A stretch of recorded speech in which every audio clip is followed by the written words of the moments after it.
I've been good. Hi, Miss Betty. Hello. I've been okay. I've been doing better. I this has not necessarily been my year, I don't think. So I roller skate as kind of a hobby, and I'm actually pretty good at it, just because I've been doing it since I was younger.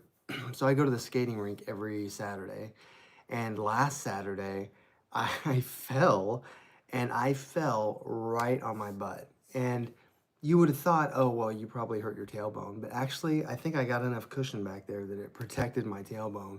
But man, like, my lower back hurt so bad for like 2 days. And I'm almost back to normal, but I'm like, damn, I can't take a fall like I used to. And even Wes was like, you know you're not 18 anymore, right? And I'm like, I guess. But, you know, you don't really think about that as you get older, but I do now. I have to have a snack. I'm sorry. I haven't really eaten much today.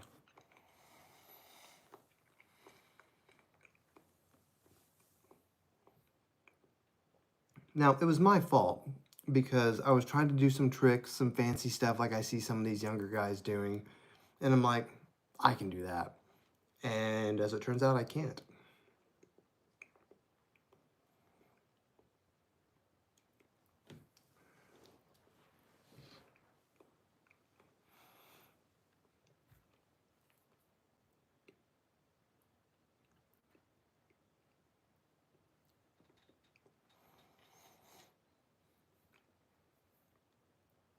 I do actually have plans to show, um, but yeah, the reality of you. Uh, Star is probably a stretch, but thank you. Yeah.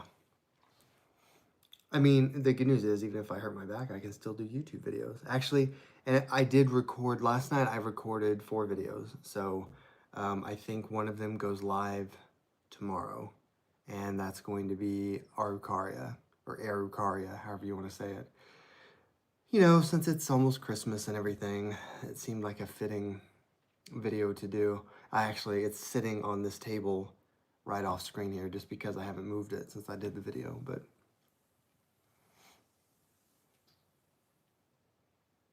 do either of you have a Norfolk pine? They're not like the easiest plants to take care of, but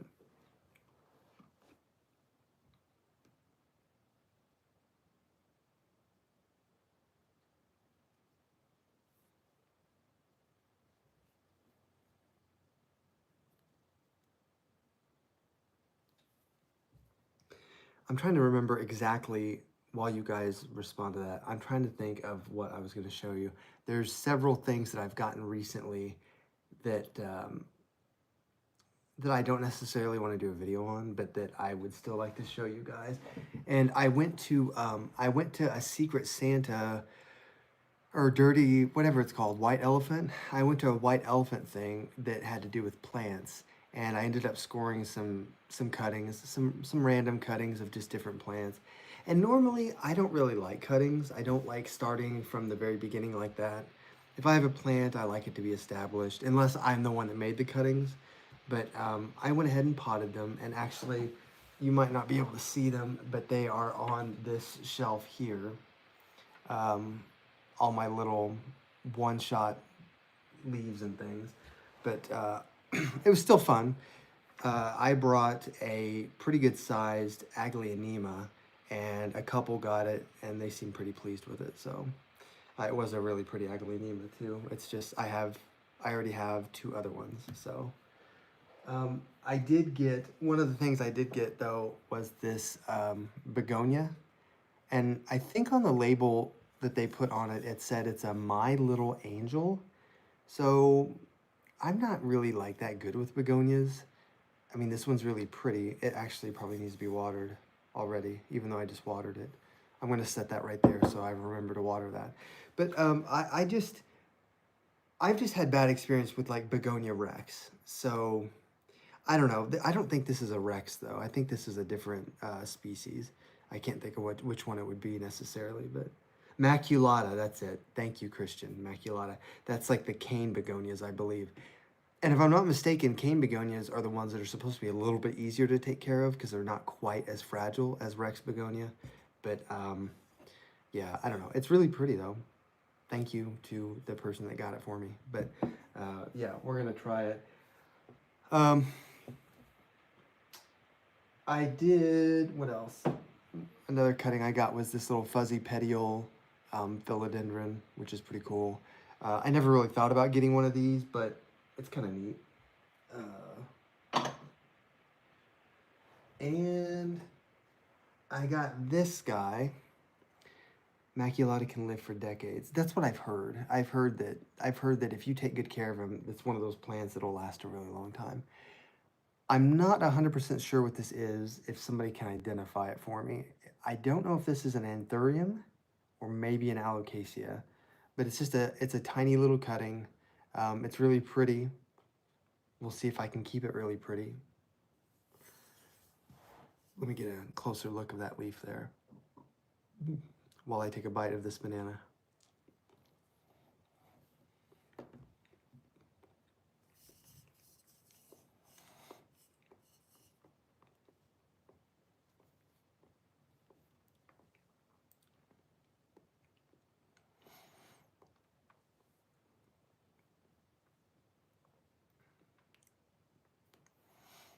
Which one is the A? Is it anthurium or is it alocasia?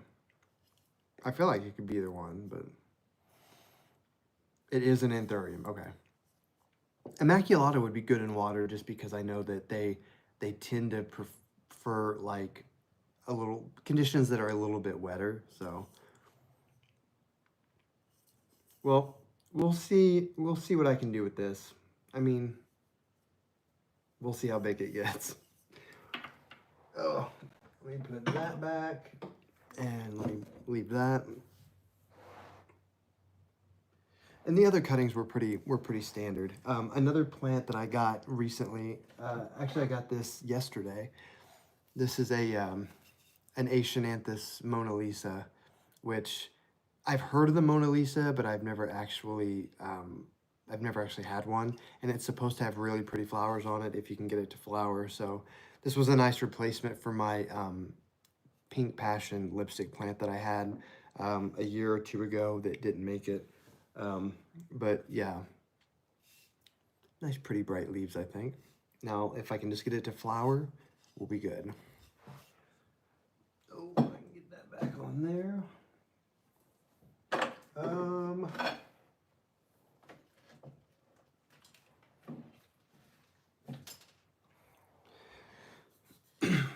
I also found this really pretty Peperomia obtusifolia, I believe it is, and I just love some of the splashes of color on this thing. It is really pretty. I finally got rid of my raindrop Peperomia because it was just getting too, like I love the shape of raindrop Peperomia leaves, but the plant itself never seems to last the way I want it to. It never seemed to hold up very well. But I have a lot of experience with these, and they are actually pretty reliable. I mean, Peperomia in general are fairly reliable, but yeah, this one's I just love it. There's some leaves on the bottom there that are not quite as yellow. They're a little more subdued, which I think is kind of neat too.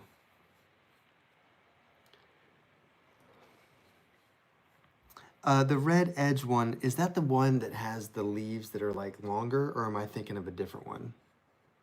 I may be thinking of a different Peperomia altogether. I'm going to leave that one right there.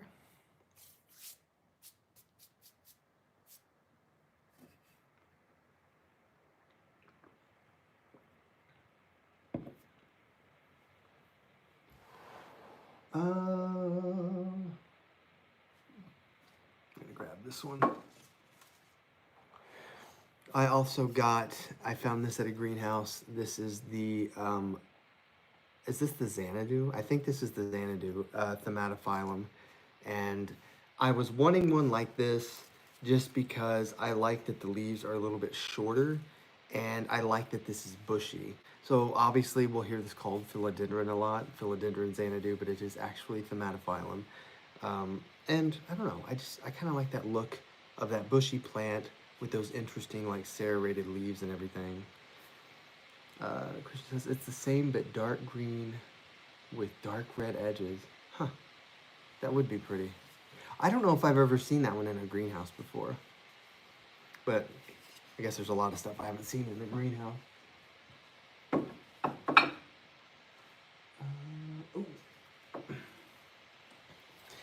Now, this one got a little bit cold damaged, so don't judge it too hard. But this is a newer Monstera, and this is a Monstera subpinnata. I don't know if you guys have heard of this one yet. It's on Costa Farms website, so that's where I bought it from, just because they were having a special, and it was just, I just think it's really pretty. It's different than like any other Monstera, and it kind of has a little bit, it almost looks like a palm, really. It kind of looks like a palm. And we're gonna see how well it does. Some Monsteras can be a little bit tricky, other ones are not too bad. But yeah, this leaf needs to come out. It's gonna go right there. Now I had ordered 2 plants initially. This Monstera subpinnata, and then I also ordered a Scindapsus paracensis, and that's like a newer Scindapsus that you probably haven't heard of. But I was waiting for that plant to come in because I want to do a video on Scindapsus. I still haven't done my Scindapsus video, but it came in so cold damaged that it couldn't be salvaged. Like the leaves were already like pruning and crinkling and everything, and it just, I don't know, it just wasn't going to work. So unfortunately, but they refunded me and they're shipping me another one, so I guess that's good. Stay up there. Well, the thing is, it's not like, it hasn't been super cold yet. It's been mostly, well, the past few days it hasn't been great, but when I ordered it, the weather was still basically in like the 50s, and so it wasn't really that cold yet, 50s Fahrenheit. But the one day that thing shipped, it snowed, because there was like a freak day where it snowed and it was really cold, and that's the day it got delivered. So that's really annoying, because the heat packs that they put in, the heat packs really only protect like the roots of the plant and everything. They don't protect the outer leaves from like cold damage.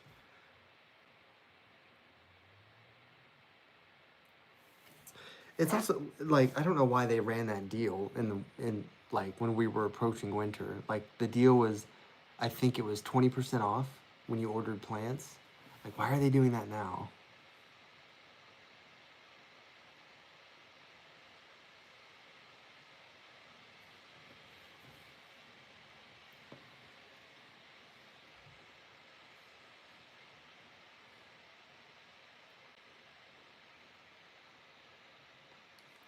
I know. Well, I like to keep it interesting, I guess. The good news is it's supposed to get back up into the 50s this week during Christmas, so it probably won't be a white Christmas. But since I ordered it, I'm hoping, well, I didn't even think about it being Christmas, so I don't even know when the mail's going to run. Probably not much. Hopefully it gets here when it's not freezing.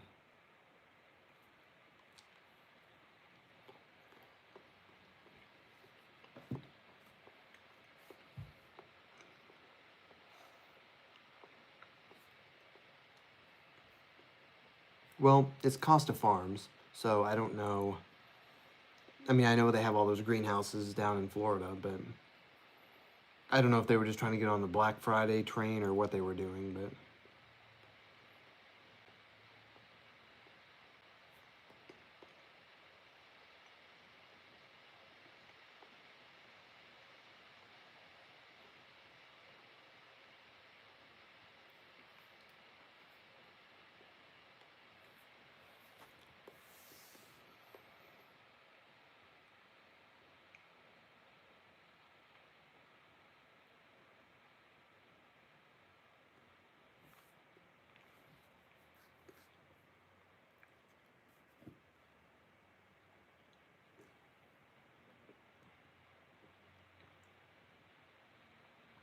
Yeah, well, yeah, pretty much.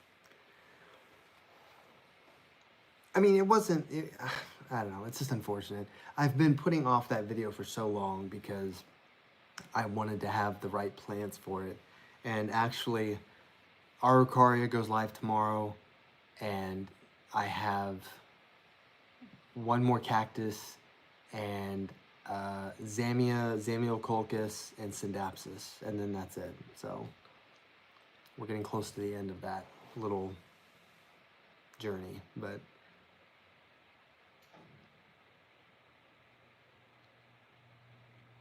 I did not know, I learned this last night, I did not know that Zamioculcas only has one species in it.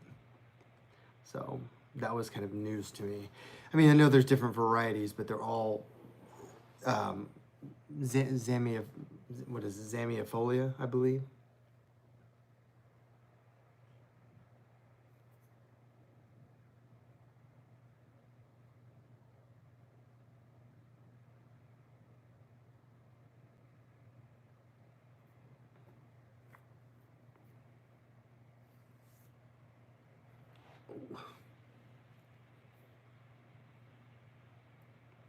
Another thing I did recently, I'll have to grab it here in a second. We had these big planters that they sent us at work. Um,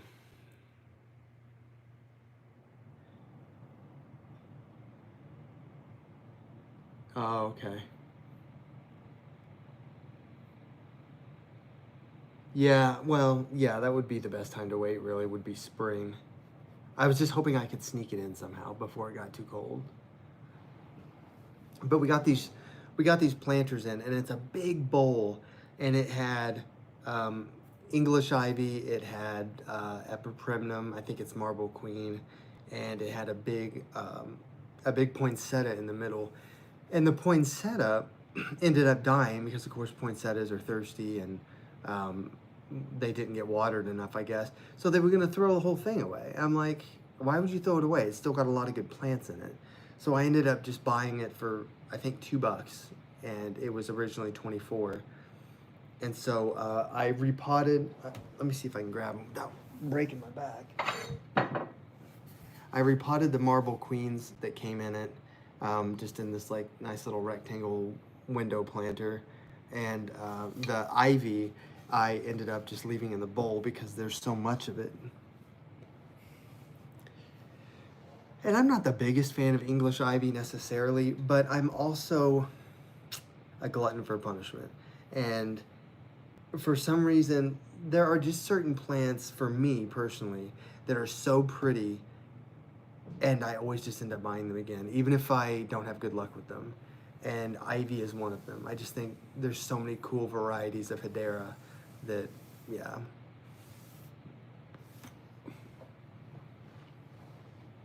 Or even that raindrop peperomia. That was like the third one I've had, just because I love them so much. But what was it? I went someplace recently and I had to put the plant down because I'm like, no, I love this plant, but it's not something I should have, just because I know it doesn't do very well. I don't remember what it was now.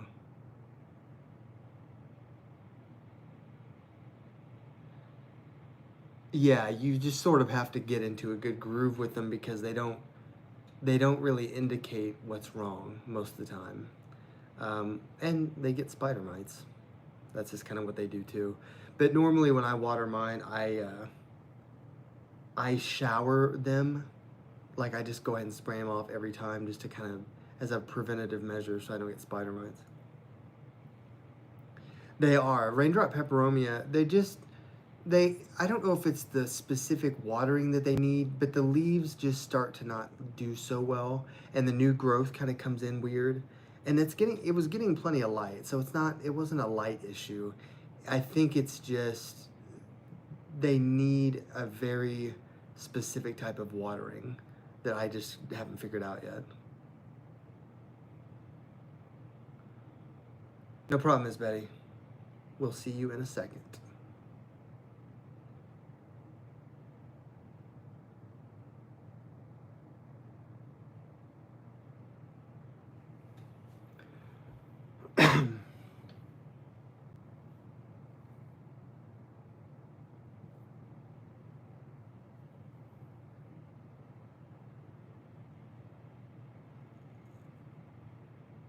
Let me actually grab that. It's right in the kitchen here.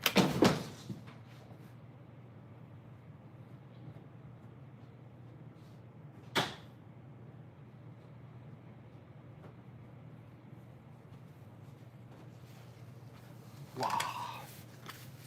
I mean, it's a really big bowl, like big bowl. So I don't know why they were selling it so big, but I actually did put, I had a Francis ivy that I kind of tucked in here too, because I had that separate. But the rest of this looks like it could be maybe, it could be like Bettina ivy, or what are some other white ones? There's like Millennium and a couple other of different varieties. It didn't actually say what they were, but I don't know, it's pretty. I like the white variegation on ivies, but we'll see see how long it takes to get spider mites. Something about those plants in Aurelia are just notorious for getting spider mites. Oh my goodness.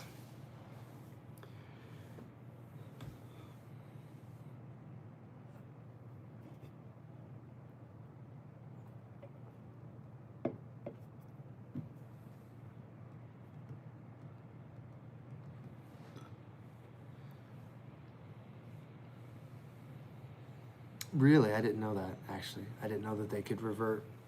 Most of the ones I've ever seen are so variegated that it just doesn't look like they would revert. The thing I've seen revert a lot with variegated is the Ficus pumila. Like, I've seen a lot of those for sale that are variegated, and they've got like sprigs of just the regular green in it too. Speaking of which, I think that they I think Costa Farms is releasing String of Frogs. Is it String of Frogs? I don't know, but they are cute little frog shapes, and I think that's a Ficus pumila. It'd be cool to find one of those.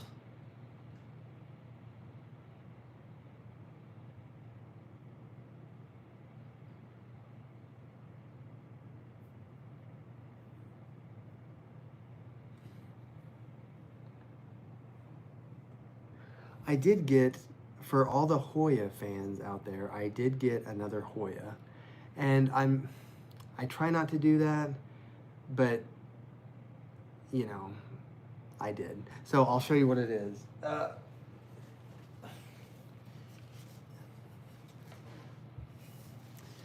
This is a Hoya, I forget which one it is. It's called Shooting Star. I don't know what the species is. Christian might know this, but I was told it was a shooting star and that it's supposed to flower really easily, and when it does, it has really pretty flowers on it.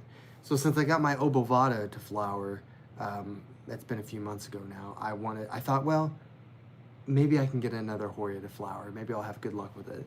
So, and it's interesting because it doesn't necessarily look like a Hoya. To me, it doesn't. It looks more like, well, I'm actually not sure what plant. It almost looks like a citrus. Almost like a citrus, like a lemon or whatever. Kristen doesn't know that one. Tisk tisk. But yeah, quercifolia, that's what it is.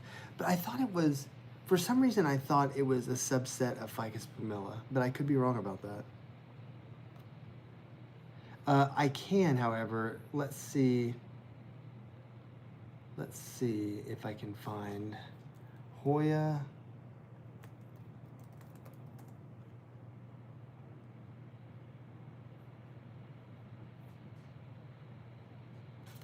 Shooting Star Hoya, but I'm not seeing a species name for it just yet. Hang on. Oh, multiflora. That must be it. Oh, wow. I wish I could show you guys these pictures. It actually does look really pretty. Christian says, Hoyas are the snooze fest. I mean, typically I sort of agree with that. I know that there are a lot of people who love Hoyas, but I just never really got on that bandwagon. But if it can be something that I can get to flower, I'm down with it. Like, I'll give it a shot for sure.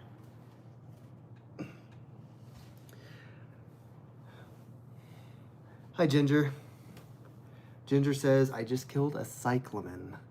Cyclamens, it's so funny that you bring up cyclamens because I'm going to put out a video about temporary houseplants pretty soon. And temporary houseplants to me are plants that they live longer than a bouquet of flowers, but they probably don't make it past a year, or maybe even less. And cyclamen would be considered a temporary houseplant just because temporary houseplants were not able to provide the care that they need. Like those are the kind of plants that need to be outside. So cyclamen, poinsettia, um, things like that, Easter lily. But I do love the leaves on cyclamen, and I wish I could grow it indoors, but I can't. The flowers on them are really pretty too. But I mean, I just love those patterned leaves.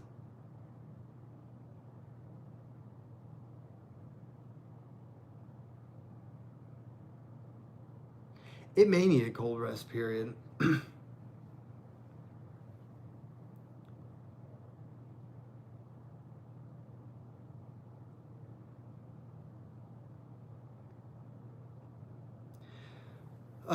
I know that I've noticed, I mean, working for Walmart, I've noticed the different plants we get in for the different seasons. I actually didn't get in any cyclamen this year, but I've seen them in other places. But the next temporary plants we'll probably get will be the little roses. They come in like a little cup, and they're really just mini rose bush cuttings. And those aren't obviously really house plants either. Rose bushes need so much sun, and flowering takes so much energy out of house plants that you just can't replicate the sun. You just can't. Like no amount of grow lights is going to replicate the sun. So it's tough. It's tough when you have stuff like that that needs a lot of sun. Now I don't know what the deal with cyclamen is. I don't know if it's a light issue or if it's like a humidity issue, but I know with the roses, and I know with like Easter lilies and stuff, things that flower just need so much light. The pines, like all those little pines you see for Christmas, other than the Norfolk pine, all those pines just need too much light.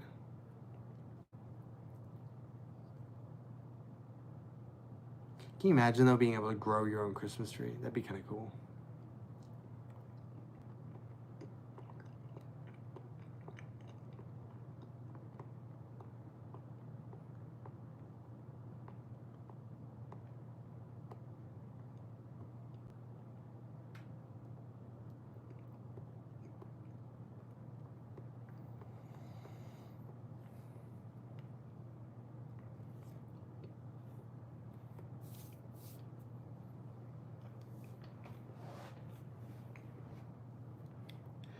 I mean, I kind of talk about this in my video coming up about Araucaria, but I mean, they call them living Christmas trees because, I mean, they are very Christmas tree-like, but Araucarias are just very different from most of the other pines in that whole group of plants.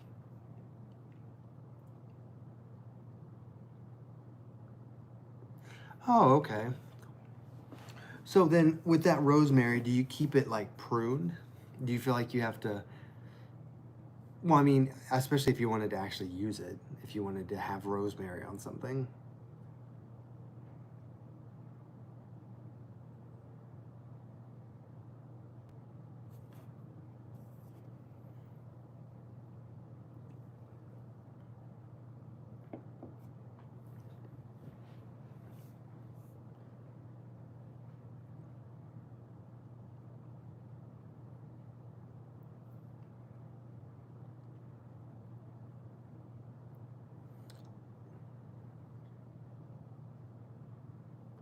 Oh yeah, that's true.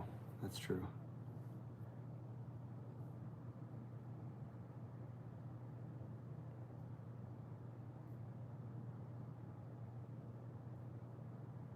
I tried to give my Schlumberger like a little bit of a dormant period, and I kind of stuck it in a dark corner and I didn't water it for like a month.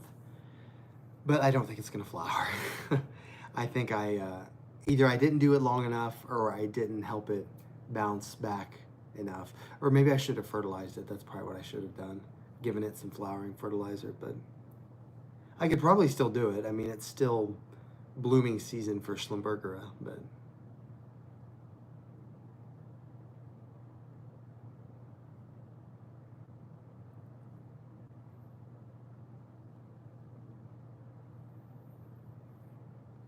I don't. I don't know. I'm trying to remember what video it was. Oh, okay. I'm gonna try growing some seasonings. I just haven't done it yet. I feel like I need the right. Like I want to get like a kit, and I have a few little grow kits that are, but there's one for like a philodendron, and there's one for like a palm. I think one of them is chamomile. They're not really spices though, and herbs. But we were talking about Christmas cactus at some point, and I don't remember what video it was. It wasn't Schlumberger. It was sooner than that. But we were talking about the difference between like Thanksgiving cactus and Christmas cactus. And honestly, like I always thought they were just about the same. I mean, they're both Schlumbergera, and they may be the same species, but just like a different variety. But I think Thanksgiving is the one that has the really pointed leaves, and the Christmas one is a little smoother. But they're sold as Christmas cactus.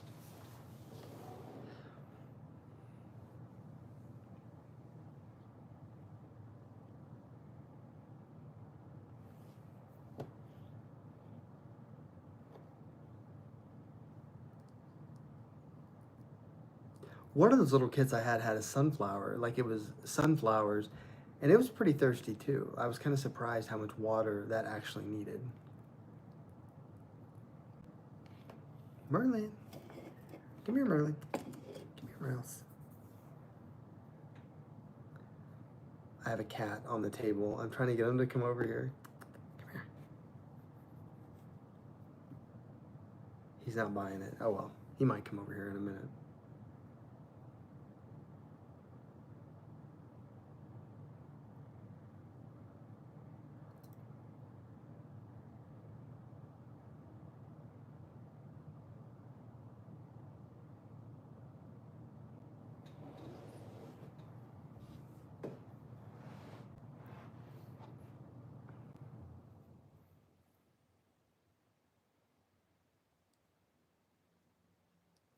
I think the thing about the where's Dragonite when we need him, because Dragonite likes to buy fruit from the grocery store and try to grow it from seeds, which is awesome.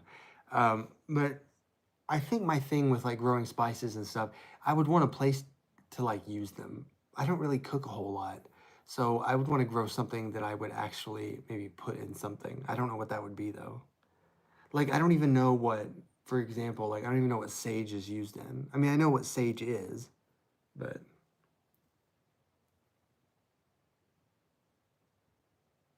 rosemary I know is good with like potatoes. Like roasted potatoes with like rosemary. Good stuff. I actually have a bag of potatoes I need to use. I might fry some potatoes tonight.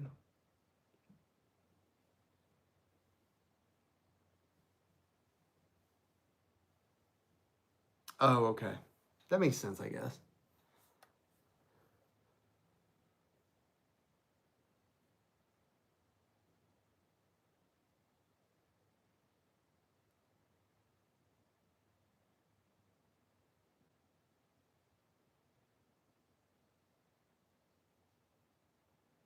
Tea would be good, yeah. Rosemary tea.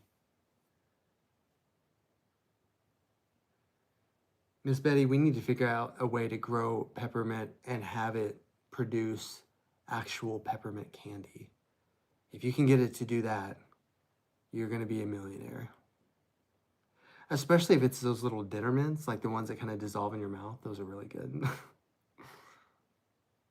Kind of like how we were going to figure out how to make Oreo Serious produce Oreos. We can do it. I know we can. I'm trying to see what other plants I was gonna. Yes, yes, I got to figure it out. It just, I don't know why it started working. It just started working. I don't know if it was because the battery we needed to charge or what, but yes, that is Wes checking on our stream.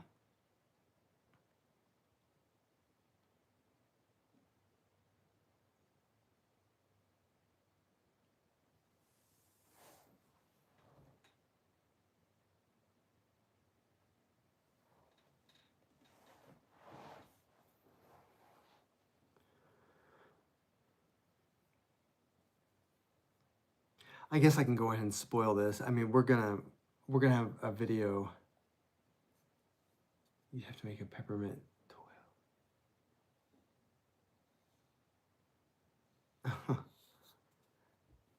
We're gonna do a video on this soon, but this is a Myrtillo cactus or Myrtillo. I just kind of like saying it with a little bit of an accent, Myrtillo. But this is actually the same species as the booby cactus, which I didn't know. But this is just the crested variety that kind of grows in this shape. And there are actually, in this variety, there are many different types of shapes. We just happen to grab the one that looks very perfect. It almost makes me think of like a sea anemone of some sort, maybe, or like coral.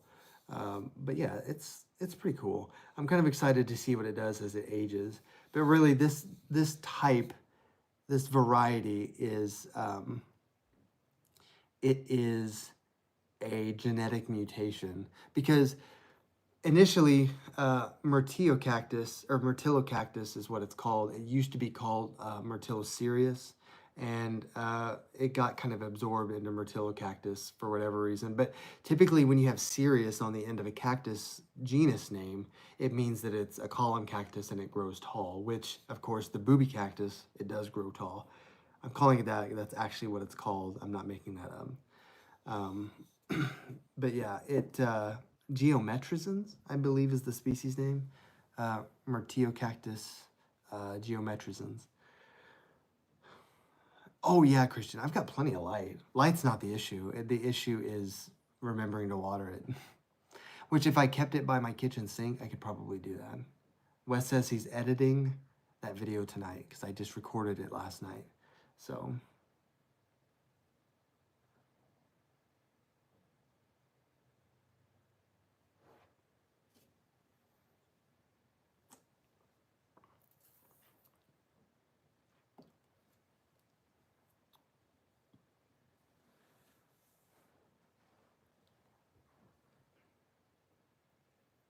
I'm trying to think. I'm trying to think of some set. Oh, I remembered one of the things I was going to show you guys. That's pretty cool. Let me grab this pot real quick.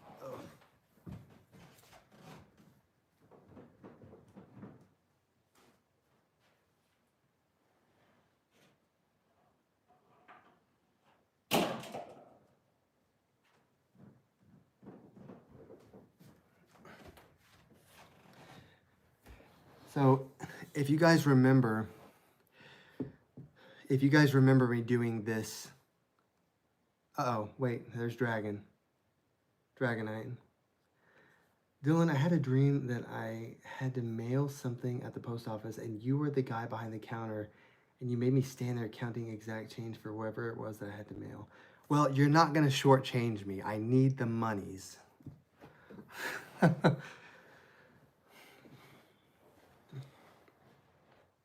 Hello, Dragonite. And I'm flattered that I made a cameo in one of your dreams. Although next time maybe I can be something more exciting than somebody that works at the post office.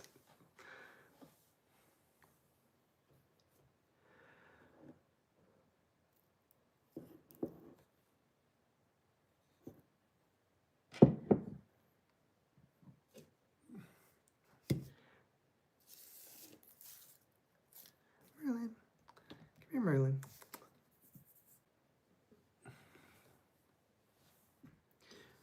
But yeah, if you guys remember, I don't know if it was on a live stream that I did this planter, but like, it could have been on a video. But I did this planter that has, it has this pheasant breast aloe. It has a couple of Titanopsis plants in here, and then it has these trichodiatomas. So it's just like a little succulent planter.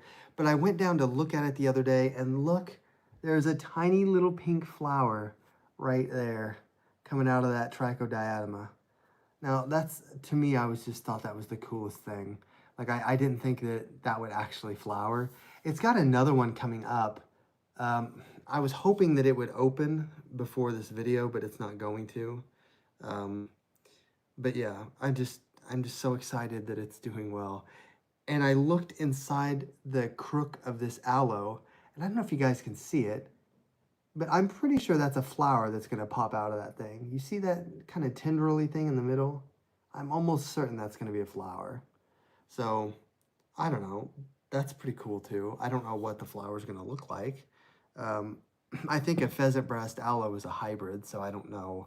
I mean, most aloes end up being hybrids, but just because there's so much crossbreeding. But yeah, I don't know. I thought that was so neat. I can't wait to see what it does. We don't really think about things flowering in the wintertime, but some succulents, I mean, if they're just getting plenty of light, they don't really know the difference necessarily. I mean, succulents are so hardy. Now, cacti, they'll do a dormancy period, or they're supposed to, but I don't think succulents care as much. Hang on, Dragonite. Sorry, I didn't. At least you weren't one of my friends. You lost the snake. Well, it's funny you say that because I have a snake, and we've never lost her except for one time after we moved into the house we were in before this. And I forgot to latch, or one of us forgot to latch the back latches of her cage, and she pushed her way out of that. And yeah, I didn't know where she was. We couldn't find her, and it turns out she was in the houseplants. I think she thought she was outside. I think that's why she was in the houseplants. But I mean, she was big by that point. So it's not like she could have gotten into the vents or anything. I knew she had to be somewhere. She couldn't have gotten that far. Like she's a pretty good size around now. She can't fit through stuff like that. She's not an octopus. But Christian says his dwarf magnolia flowers all year. That's the thing I don't understand sometimes with some plants that flower. I mean, they have a flowering season, technically, but like that Asiananthus I showed you guys earlier, I think I read that it flowers in like summer and autumn, but I mean, does it? Like if I give it flower fertilizer, I feel like might flower. It might flower, but maybe it means in the wild, that's when it would flower.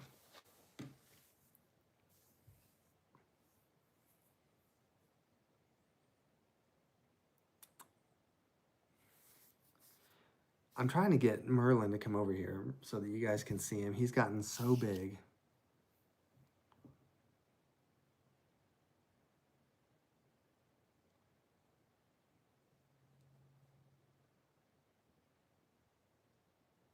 Okay, that's what I thought, that they think it's spring. Especially if you don't fertilize them for a couple of months, and then when it starts to warm up and then you hit them with fertilizer, I think they'll think it's spring. Well, I mean, it would be spring. You got your Thanksgiving cactus to flower that long? That's crazy. I had a flower pop out on mine in the middle of summer for some reason, but it only did like one flower. It didn't do much else. Oh, come here, Merlin. Come here, Merlin. Oh, there's my Merlin. Look at my big fluffy boy. Look at how big and fluffy he's gotten. Hi, boy. Sounds like Wesley's home. Sounds like Wes is home. Okay, okay. He is just a big fluff.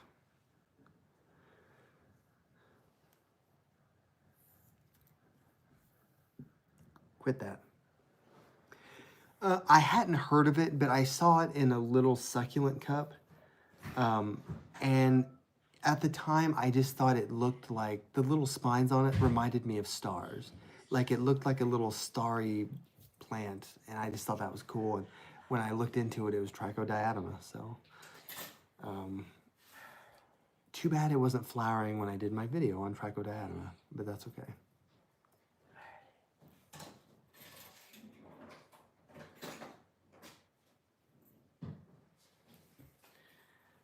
No, he's not for sale, sadly. Too much money, man. Yeah. Merlin was not a cheap kitty, so. Because he got FIP, mainly. Yeah. I think that I'm trying to think of other plants in Azoaceae, but Azoaceae tends to be just kind of a bizarre family of succulents. Um, I've been working on a list that I'm going to get to you guys of kind of the genera of houseplants organized by family, so that you guys can kind of see how the different generas fit together. I mean, obviously, a third of our houseplants are all in. They're all in Aeraceae, just because aeroids make really good houseplants. Delosperma, that's a good one. Delosperma's in Azoaceae. Lampranthus is in Azoaceae. I want to say Portulacaria might be in Azoaceae. I could be wrong about that. You don't see a lot of people with Portulacaria just because they drop those damn leaves so much. My Lampranthus is doing remarkably well. I don't know what I'm doing to it, but it has been putting out a lot of new growth. And I'm really gonna try to get this thing to grow big. I'll grab it here in a minute because I want to show it to you, since Dragonite mentioned wanting one.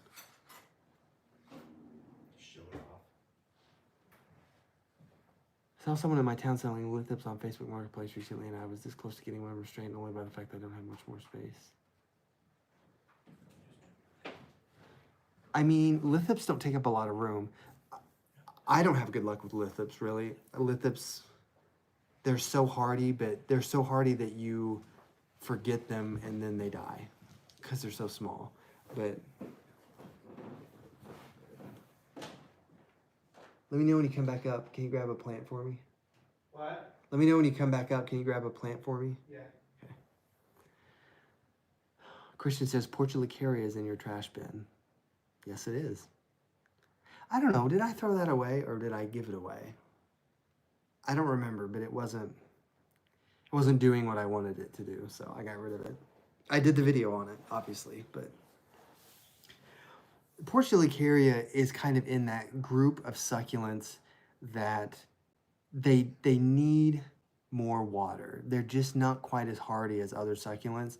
So things like Portulacaria, Ceropegia, all the string ones, some of the species of Senecio or Curio, they're not as hardy because of their shape. They're just not really made to withstand harsh conditions and things. So you kind of still have to baby them a little bit.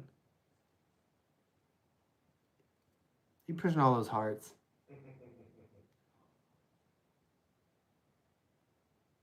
Ceropegia especially. Ceropegia has to be almost treated like a tropical plant.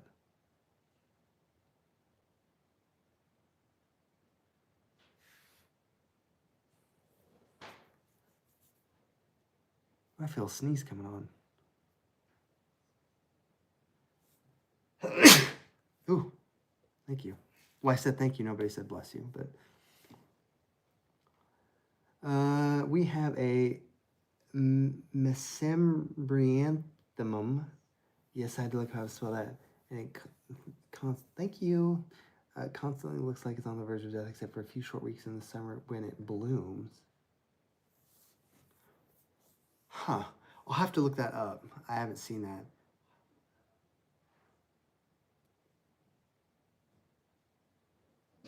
I had two varieties of Ceropegia, and I don't remember if they were both in the video I did, but yeah, they're not easy. And actually, there's another plant. I don't think I've done a video on it yet. Maybe I have, that we need to talk about. It's the second shelf up, the furthest plant on the left in the front. The one I showed you the other day. This crazy thing? Yes, the crazy thing.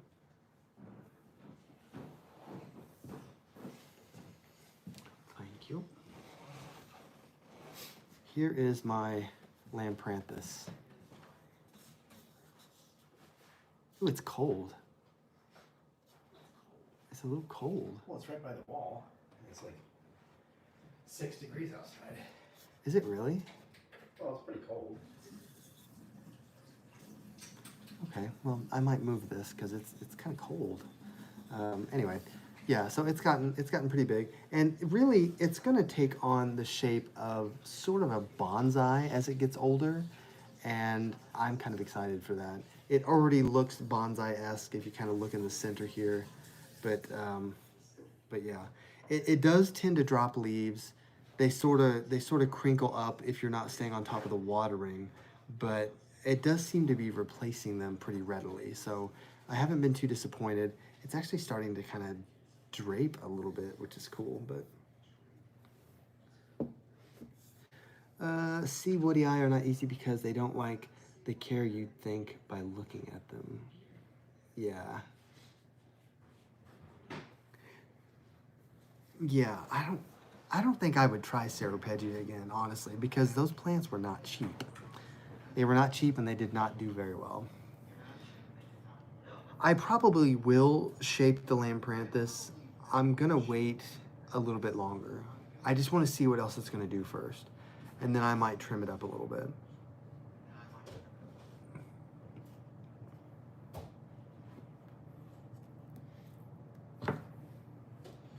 I see a few leaves that need to be plucked off here.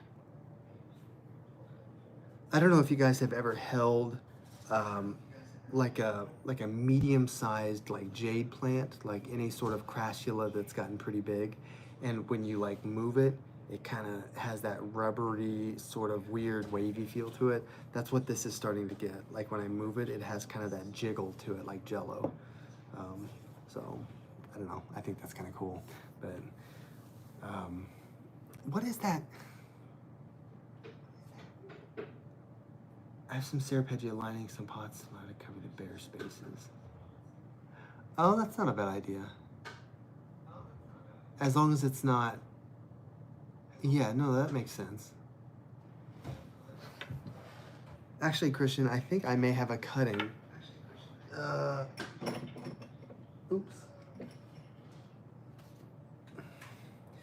I'm pretty sure this is a Ceropegia cutting, is it not?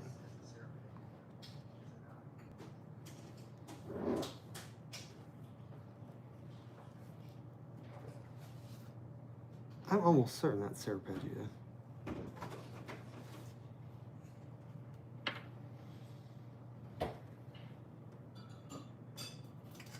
Everything I'm doing is like echoing in that. That's okay. Are you wanting to do something for dinner? Yeah, I'm having a milkshake. No, but like actual dinner. You better share some of that.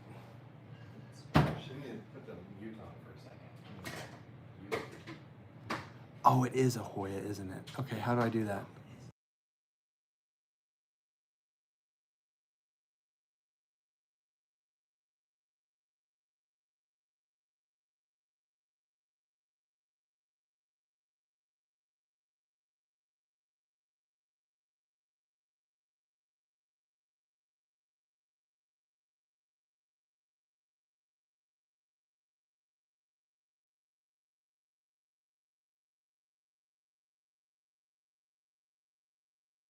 Turn it back on for a minute.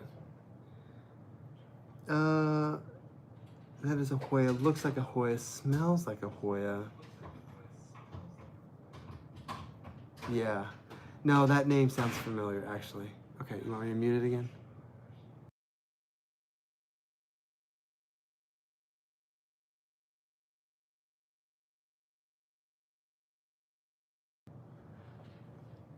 Is it still, it's still going, right? Like it's still playing?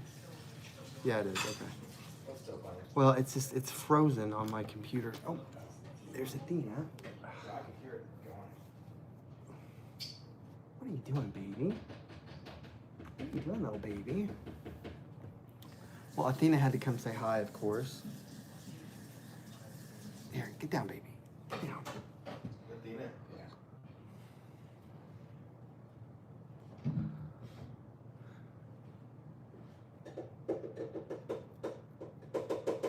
Well, then I guess we'll,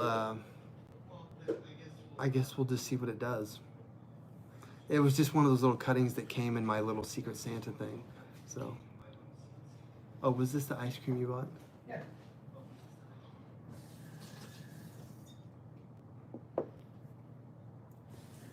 Okay.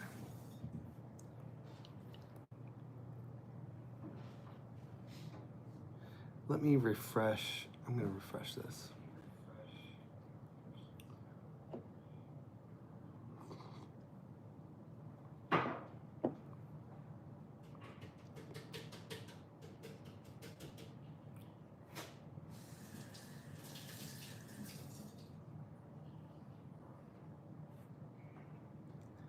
Do, do, do. Did it freeze on you when you muted it? It did on the thing, but it's fine. Christian said diabetes. It's just a milkshake. Yeah, Oreo cookie milkshake.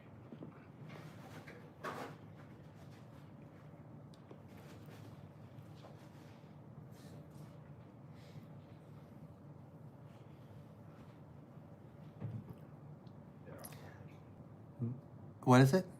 Stop making noise. Oh, you're fine. Hello, Bioscapist. Thank you for joining us. Draymond says that's nothing. I ate my weight in Christmas cookies today. Yeah, cookies. We don't try not to keep cookies here just because I always eat through them. But Yeah.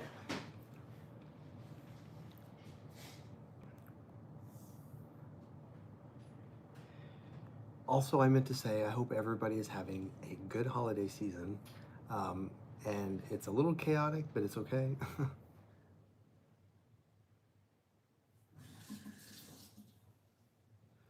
We're ready for him to do something dirty.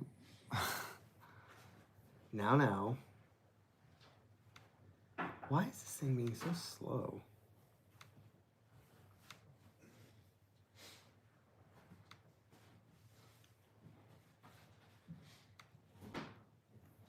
Happy holidays, Ahmed. Happy holidays. I mean, I love the holidays, but I'm also kind of ready for it to be done. I hate the holidays. Bad. I'm back. Well, while we have more people here, I was going to ask who has experience with a Norfolk pine, since that's kind of the seasonal plant right now. Does anybody? Video go up live tomorrow. Yeah. I have a video coming out for that tomorrow. So we can definitely discuss it in the comments there as well. But I was just curious, the people that are here. Love you. They are rather difficult. Why did I say it British? Rather difficult.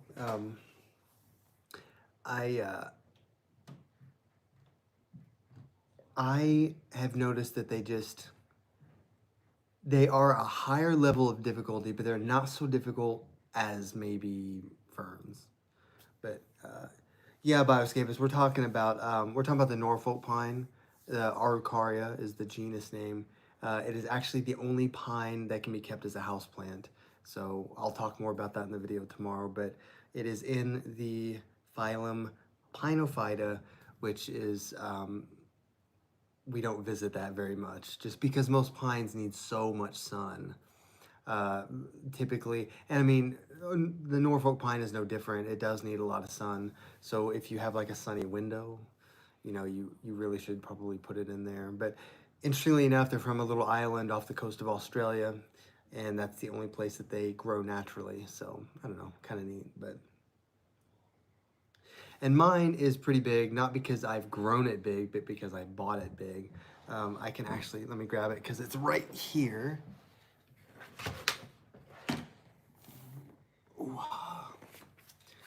So it's a pretty good size. I don't really know. It's probably a foot, maybe a foot and a half tall. And it's nice and full right now.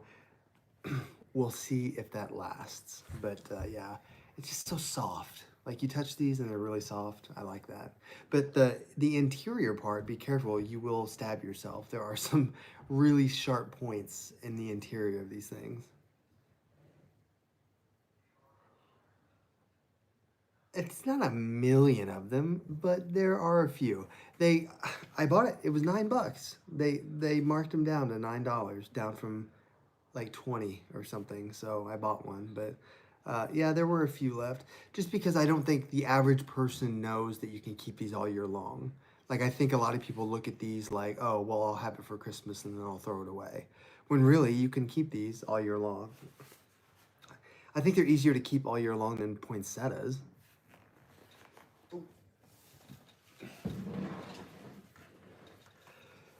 Oh, that thing is heavy.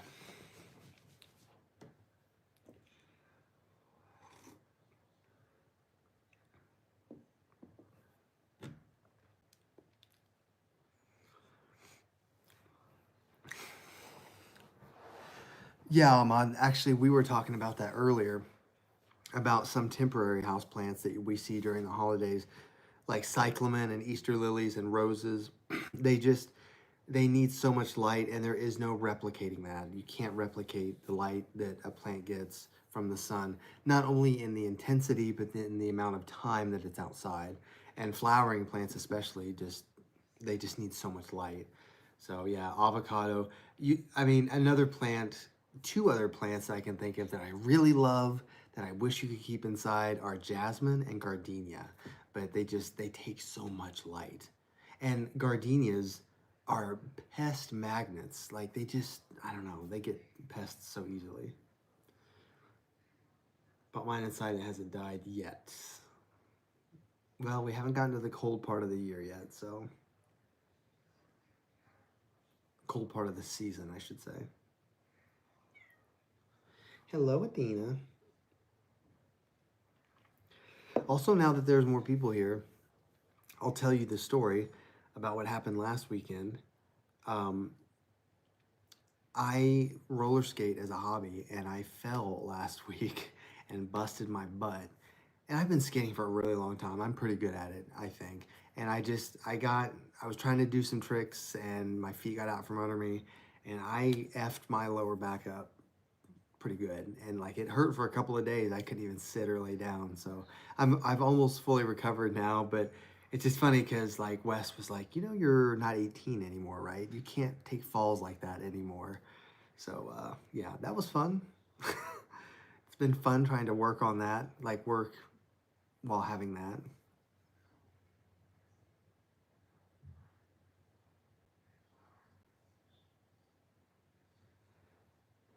I mean, Christian, you can grow them indoors, but it's not like the easiest thing to do. Like it's not like as easy as going and buying an epiprimnum and just letting the thing sit. I mean, I think jasmine, I thought you had to overwinter both of them. Like when you bring them in, I thought you had to keep them like overwintered. I could be wrong, but Bioscapist says pretty cool that the pine tree is endemic to a tiny far-flung Pacific island. Another weird thing about that is Lord Howe Island is not far from where Norfolk Island is, and Lord Howe Island is where we get the Kintia palms, which are also only native to that little island. And it's like the number one export actually out of that island. So I guess the South Pacific has brought us a variety of unique plants.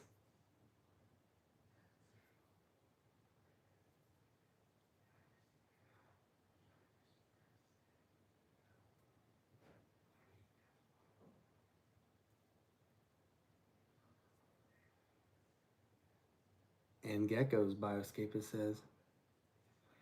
Oh no, I was roller skating. I was inside. I was at a skating rink.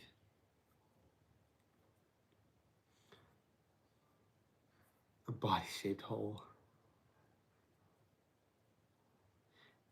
Yeah, Ahmad, even growing jasmine outside, I had one. I buy one every year just about, just to keep it out on the porch.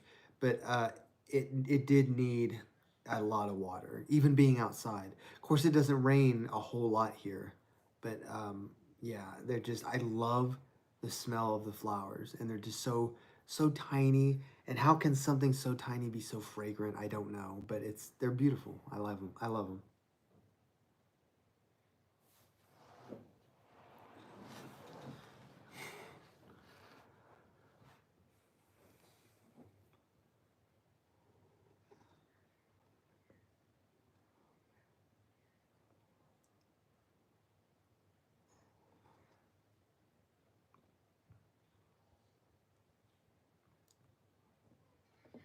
What, baby? What? Okay. I'm trying to think of what else I can show you guys that I was going to show you. Because I know other people have showed up kind of recently. Um, hang on.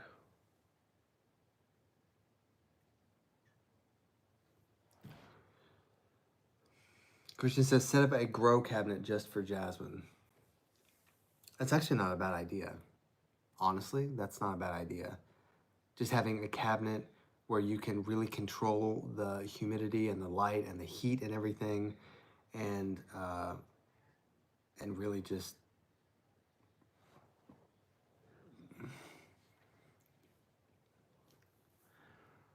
my chat is lagging right now.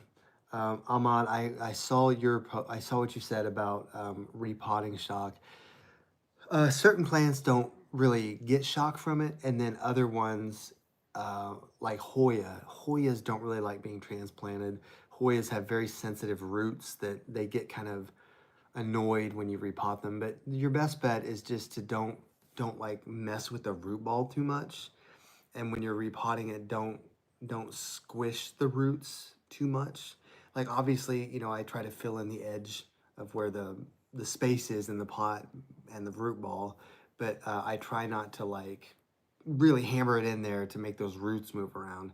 Because realistically, when you think about plants in nature, the roots don't move. Like they stay there. They never move. So um, another thing that you might consider is yeah, ferns. Ferns are another one because they're sensitive. And then repotting in winter is not your best bet just because a lot of plants are dormant in the wintertime, so they're not going to be able to recover as well as if you. That's why they always say repot in the spring or summer, because that's when your plants are growing. They're putting out a lot of new growth and everything. They're getting a lot of light from photosynthesis and water. Yeah. So if you're gonna repot something, now is probably not the time. I'm not saying you can't. I repotted a couple things yesterday just because I bought them new and I wanted them to be in my pots. But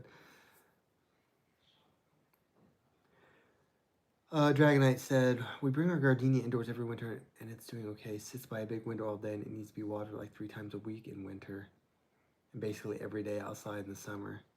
That's crazy. See, I didn't think they were that thirsty. I mean, it makes sense because they do kind of start to lose their leaves pretty quickly if they're not getting watered. But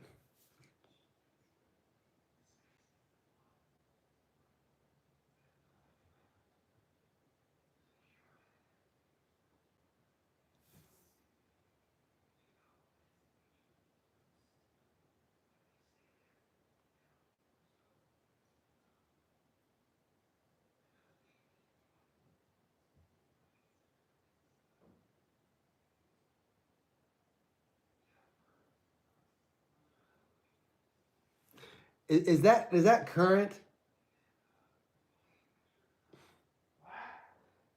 Is that current? Is that where it's at? My stream.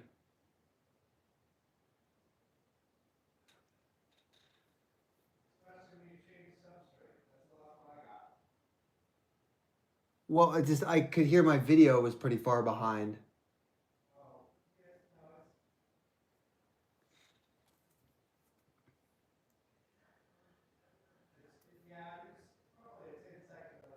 Okay. Ahmad says, especially when you want to change substrate, I don't know how to gauge watering when they come in the nursery peat moss substrate. Yeah, what Christian said. Um, the problem with peat moss is that peat moss can retain moisture, and you don't really want that. I mean, it's good for the retail setting because in retail, maybe the plants aren't getting watered all the time and they need to be able to survive longer. But at home, it's going to lead to problems with overwatering. It is peat moss I'm thinking of, right? Not vermiculate.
I don't see vermiculite used that much. I don't even sell it in bags by itself. So, um, yeah, peat moss though is not good. There's actually a few plants that I have this spring.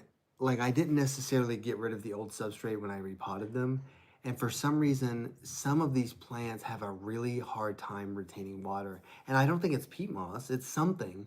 It's something where it's just so fast draining that I can't get them to hold on to the water, and then they start to suffer. And I think that Monstera subpinnata is one of them that I think it's in some sort of like substrate that's just not it's not ideal.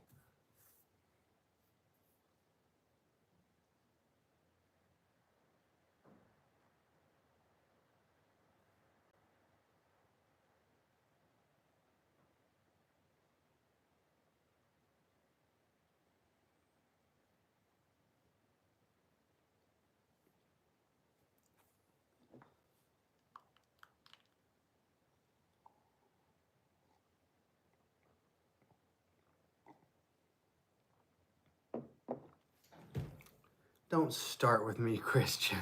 A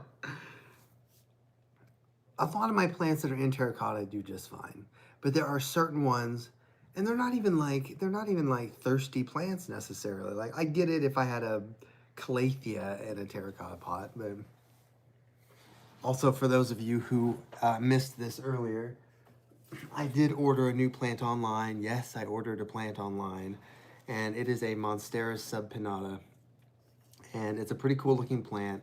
Kind of looks like a palm, maybe even bamboo, but it's a newer species of Monstera that's not really out there yet. But yeah, oh my gosh, Dragonite's gonna start in with this just like Christian did. They were having a Black Friday sale. Like I had to do it. It was 20% off. And technically, winter only started yesterday. Technically.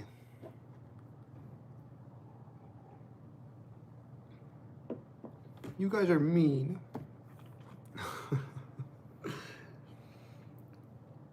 But you know what though? Like it was like I was telling Christian, the other plant I ordered got cold damage because it was the one day of the week that it snowed, and it destroyed my other plant. So I ordered another one, and hopefully it gets here before it gets too cold.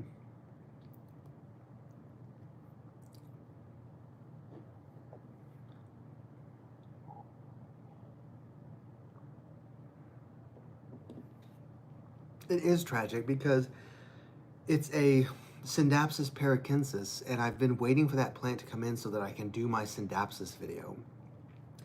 If you've been keeping track, we skipped Syndapsis, like, because I didn't have the plants I wanted for that video, and I really want to come back to it, so.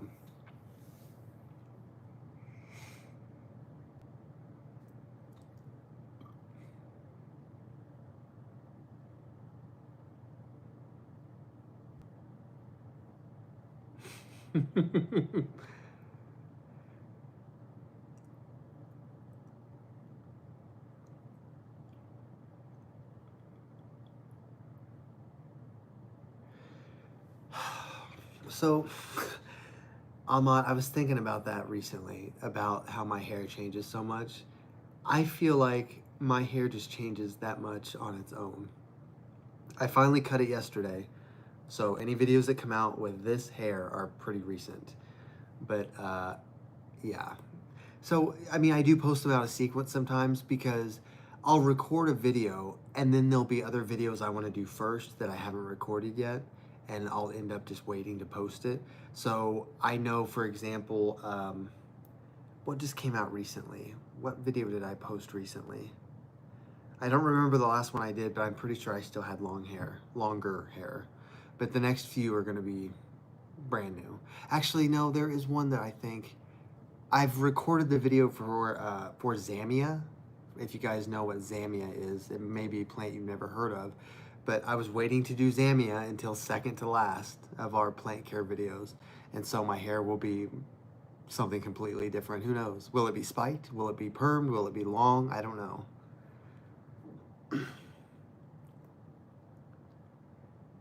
The last one was a cactus. Which cactus? Astrophytum? It may have been Astrophytum.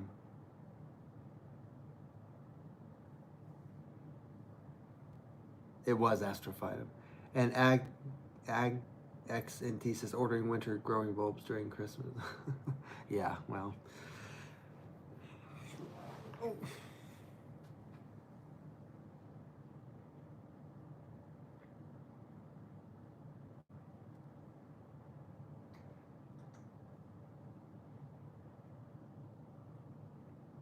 I like to think I like to think that my frequent underwatering is a testament to the plants that can withstand the most neglect. That's the excuse we're going to use for that, right? That, I'm just making sure that these plants are going to be good for you guys. That's why I do it.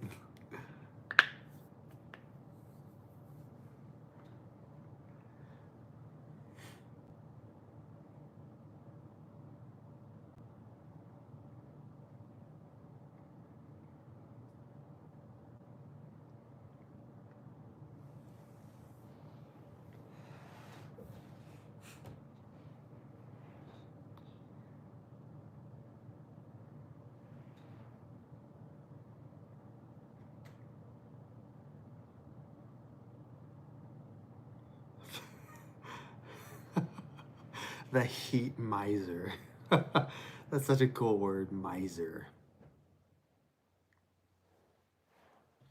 Actually, speaking of like winter care, like of course we're not fertilizing right now if we're in the US because it's cold and the days are shorter. But I need to get out my humidifiers. I mean, I already have a couple of them out, but I need to actually get them running because uh, we have the heat going more now, and I can tell right now my humidity's at 50%, which is not bad. 50% is not bad, but I prefer above 60, but somewhere between 60 and 70. That's where I feel like my plants are typically the happiest. But anything above 70, you start getting into like moisture problems. Dragonite says he did fertilize the gardenia in the winter because the gardenia is insane and needs to be fed like 5 times as often as normal plants. It's those flowers. It's those damn flowers. They put out flowers, and you just you need a ton of fertilizer for that. It's kind of impressive that things like gardenia can survive in the wild, just because it feels like they need so much care, but in the wild they do just fine.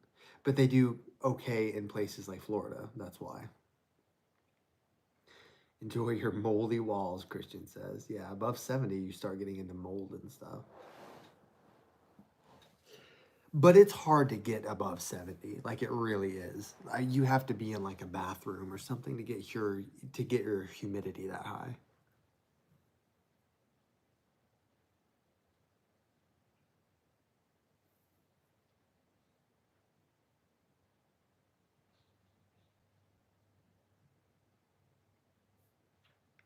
Just a couple of other plants I had showed off at the beginning when it was kind of just Christian and Betty here. I did get this special angel begonia maculata, and it's doing well so far. I'm not the greatest with begonias, but I know maculata is hardier than Rex, so we're gonna go with it. It is actually quite pretty, and it's a pretty good specimen of a plant. But uh, Ahmad says his squamiferum is shooting out 2 flowers. I mean, that's up to you. If you like the flowers, let it flower. Some people trim flowers because flowers take away from foliage growth. Now, depending on where you are in the world, right now in the US it's winter, so we're not getting a lot of foliage growth necessarily, but a lot of people do cut flowers just to save the plant energy, especially when the flower's not very showy. So like when an Aglaonema flowers, most people don't leave them. They just cut it so that the plant can continue to divert energy for foliage growth. Hopefully that made sense. Christian says, speaking of bathrooms, I did that experiment last year comparing humidity. What were your results of that experiment? Because every bathroom I've ever had has never had a window. I don't think I've ever lived in a house where the bathroom had a window. I'm thinking.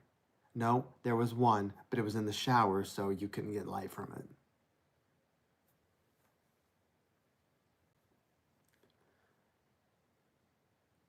But yeah, Ahmad, I leave my flowers because I think it's cool when something flowers, but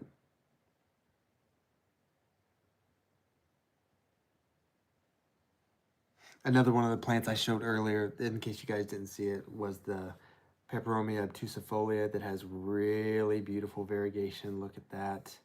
I love the colors on this. They're just so beautiful. So, obtusifolia is pretty reliable as far as peperomias go. So,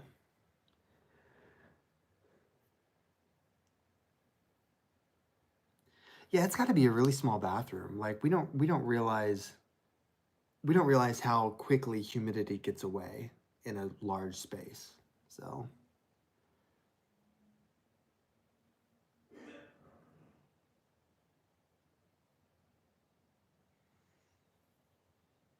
4 degrees off the equator. Well, then yeah, you don't have seasons and you don't have to struggle with humidity. So really, if you want to see it flower as a specimen of a beautiful plant flowering just to see what the flowers are like, leave them. Or if you're like, well, no, that's okay. I don't really care about the flowers, cut them.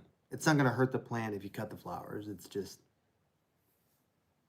you're just stopping it from flowering.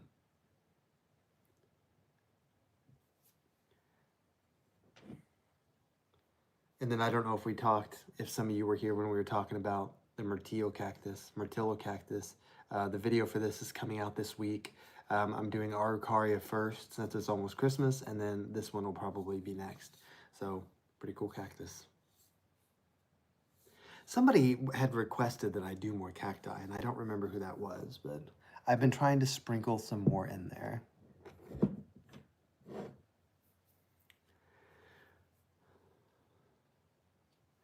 Oh, actually, Dragonite, you mentioned the brain cactus. I don't know what genus those belong to. I never see those anymore. That's not technically a brain cactus, but I don't know. I had one of those a long time ago, like 15 years ago, and it got some sort of like fungal infection and it didn't do well. But I don't really know what group those belong to. Christian says there was a 10% difference in humidity, which realistically isn't that much. When you're looking at like the grand scheme of like, my humidity's at 50. If I turn on the humidifier, it'll probably go up to 60, but you would think it would be more being in a tiny bathroom. Ahmad asks, have you ever tried hybridizing plants? I have not. Um, I mean, when I studied plant science in college, we didn't get that far into kind of the experimentation and everything.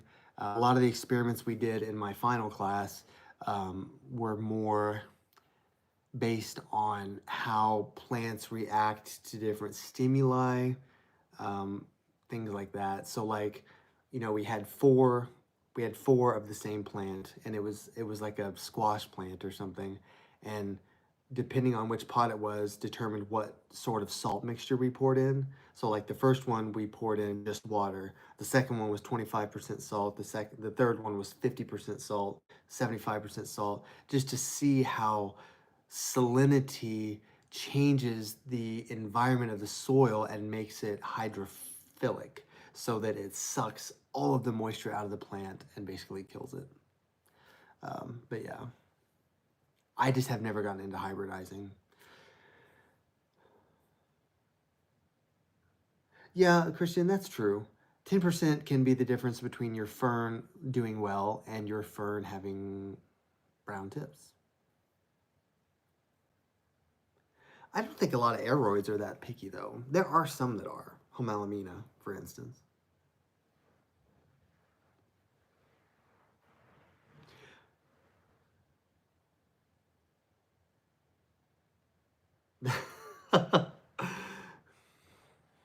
A lot of these plants that you see are ones I've had for a while, but Christian makes me sound like a plant killer, and I'm not. I just don't put up with any BS from my plants, so sometimes I get rid of them.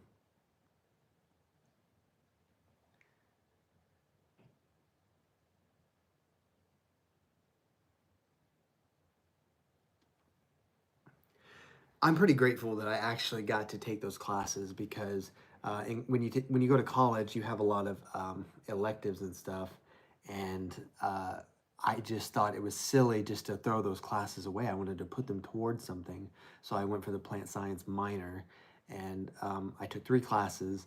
One was the kind of botanical experimental class. Some of it had to do with horticulture. I took a class on just basic plant science, which was just a lot of biology, cell parts, photosynthesis, etc. And then I took a class that was like a field class where we go out and identify plants and talk about taxonomy. Really cool. I was very, very lucky to get to do that. Dragonite says, impart fear into the hearts of the rest of your plants. Watch the punishment you will endure for not flowering. And then Ahmad says, do you know if Synapses grow in leaf size if they climb up?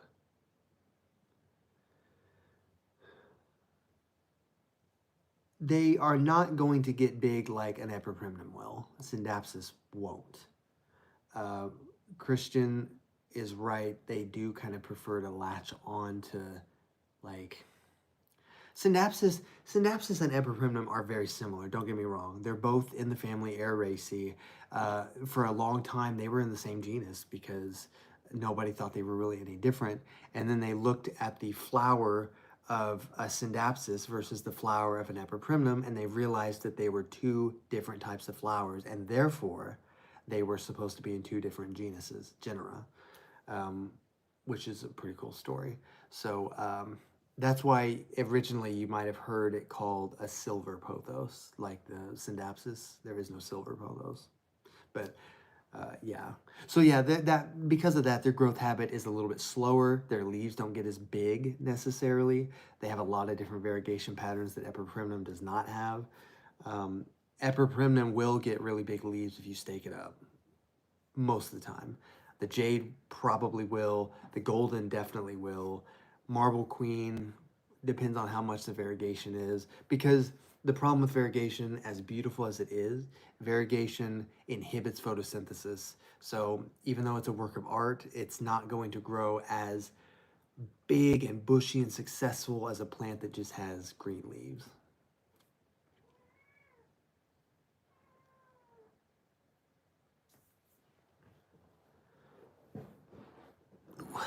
It's still hard to sit sometimes.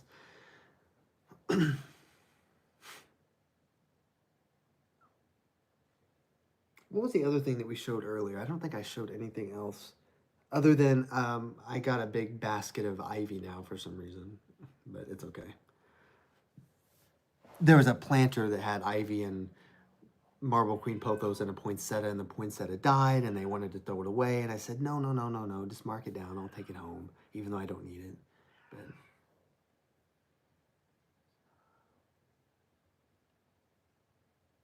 yes, that is true, actually. And for a long time, I thought pothos was just a defunct genus. Like I thought it was just old nomenclature that no longer applied, but there actually is still pothos. I don't think there's very many species in it, but yeah, pothos is still a thing. It's just not a house plant. Not yet. Who knows? It might be eventually.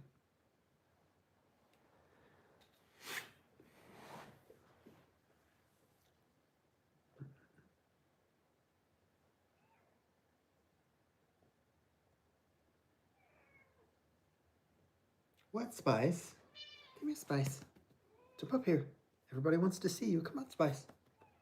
Come here. Come here. Come here. Oh, there's my beautiful baby. Oh, there's a Spice. Yeah, Spice. Beautiful baby. Yeah. No, don't step on that. No, don't do that. Oh, hi, yes. Wait, they don't want to see your butt. Come on.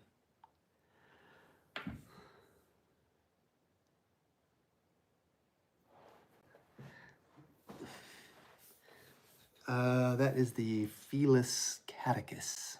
You've never seen that plant before?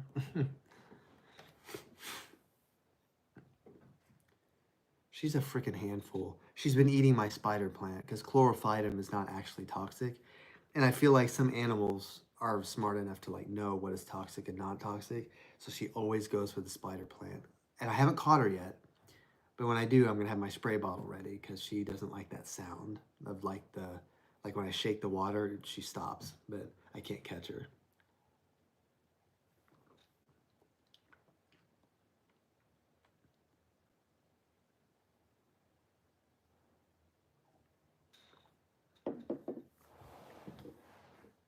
Um, what else did I find recently? I did get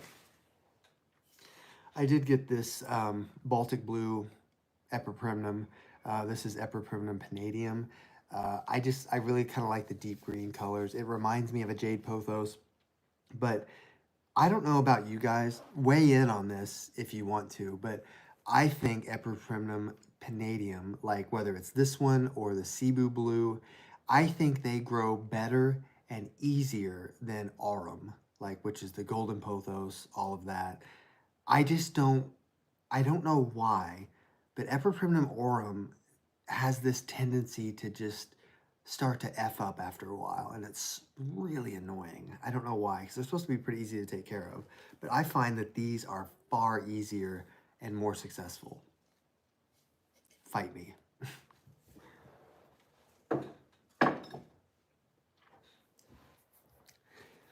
Ahmad says, my cats won't eat real live catnips, but devours mass-produced dried catnips. I don't think I've ever tried to give mine actual catnip. I've tried to give them cat grass, and they love that. But typically, they like the freeze-dried or whatever it is. It looks a little bit suspicious, like that catnip.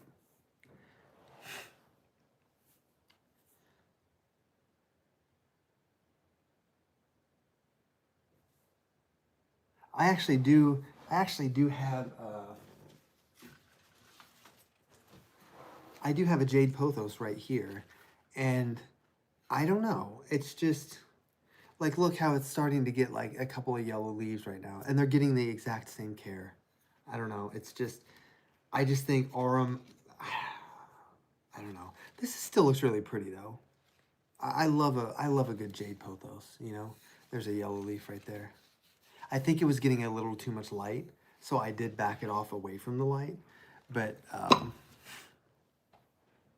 Dragon Knight says, I feel like Goldens will grow okay under most any condition, but if you want them to actually grow well, they do need a lot of light and growing upward support. Yes, they do.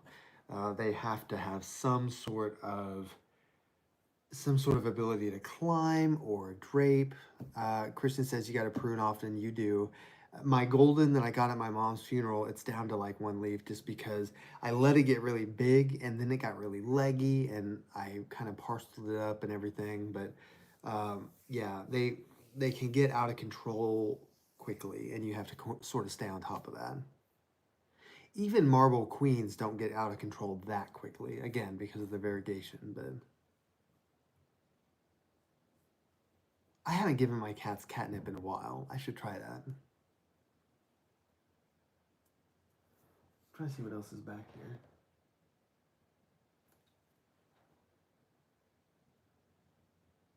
We saw the Hoya. We saw the new Hoya, right?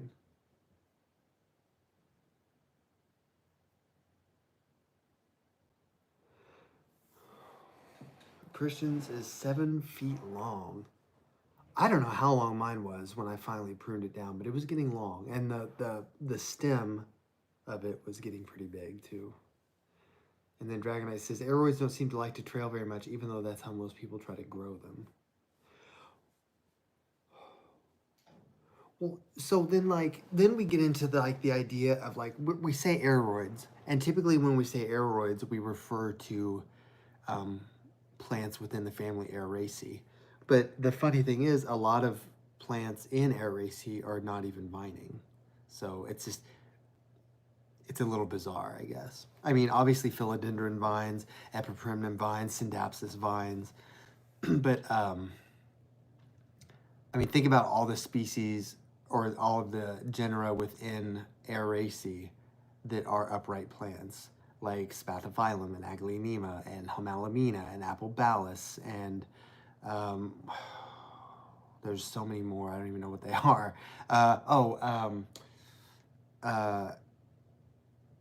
Oh, what is it? Somebody help me think of it.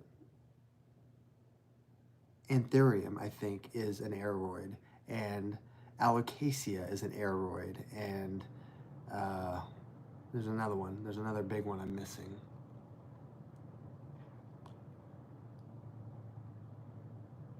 Maybe if I look behind me, I'll find it. I'm not seeing it.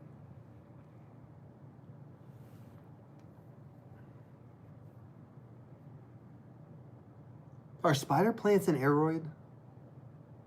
What family is chlorophytum in? I don't have that information on hand. Chlorophytum's not in. It's not a. It's not a. An Aurelia. Otherwise, it would be really hard to take care of. Oh, Monstera, Monstera, Monstera. That's another one. Oh, chlorophytum. Yeah. That is in Asparagaceae. You're right. That sounds correct. Yeah, I didn't think they were aeroids. I just couldn't remember what family they were in off the top of my head. There's another big plant in the asparagus family that is not a chlorophytum. What is it? This is when I need to have my big chart that I have on the computer of all of the taxonomy, but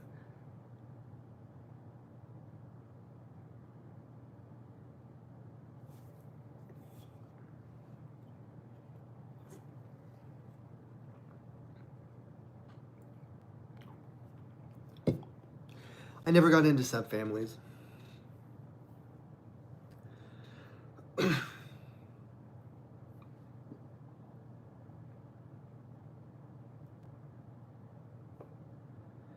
Yeah, actually, Ahmed, you kind of bring up Ahmad. Sorry, you bring up a good point in that, like the way we water our plants. Like a lot of people will just say, "Okay, this is my day of the week to water," and that's actually not like the best method because some plants need watered sooner than others. And I've been guilty of this in the past if I'm like busy or in a hurry, but there are just, for example, I'm looking over at my kitchen sink and I'm seeing my ficus pumila, and I know that thing. I have to water it usually twice a week, just because those are really thirsty and they need water to keep from turning into crap. But then I have all my succulents and cacti right now that are kind of going into the cold season, so they probably won't get watered but once every 2 weeks.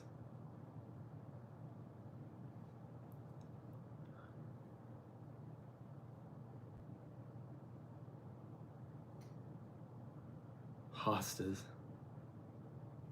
Boy, there's another plant that needs a lot of sun. Hostas.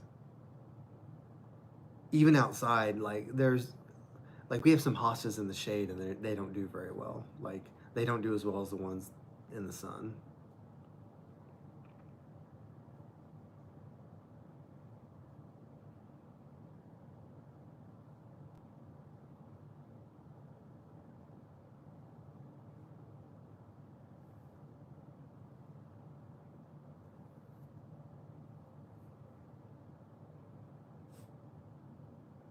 Yeah, the leaves get really big. Interesting thing about hostas is that they have that vertical venation, which is kind of bizarre. Like they have the vertical like ridges and everything. You don't see that a whole lot.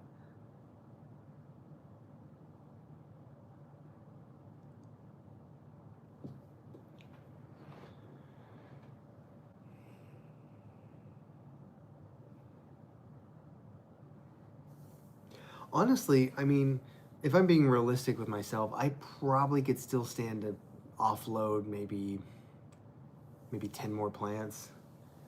Just because if you guys notice my shelves, I am a little low on space, and I do appreciate having less to appreciate what you have more.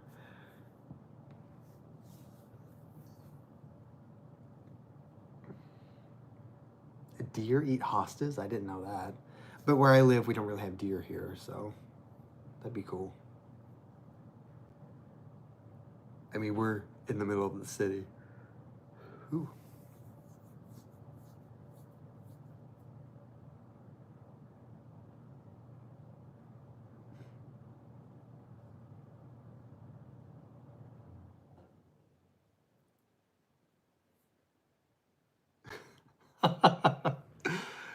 Oh, Christian, my goodness. You're on it today.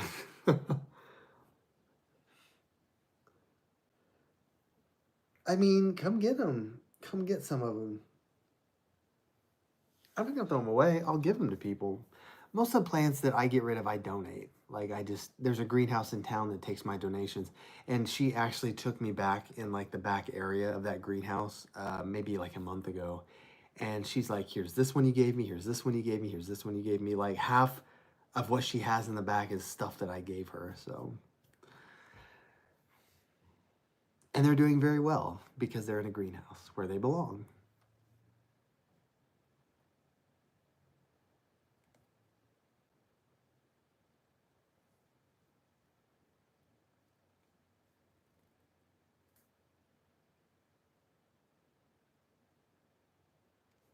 All right, I'm ready. You can just come shopping in my house and pick out what you want. Not everything. I'm not getting rid of some of this, but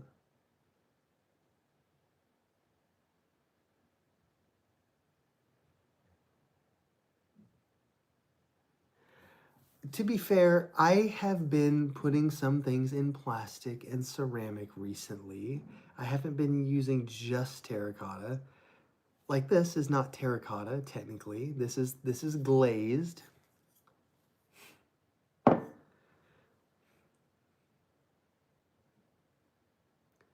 Ahmad asked, "Do you have plants that get too big that you don't know what to do with them?" Um,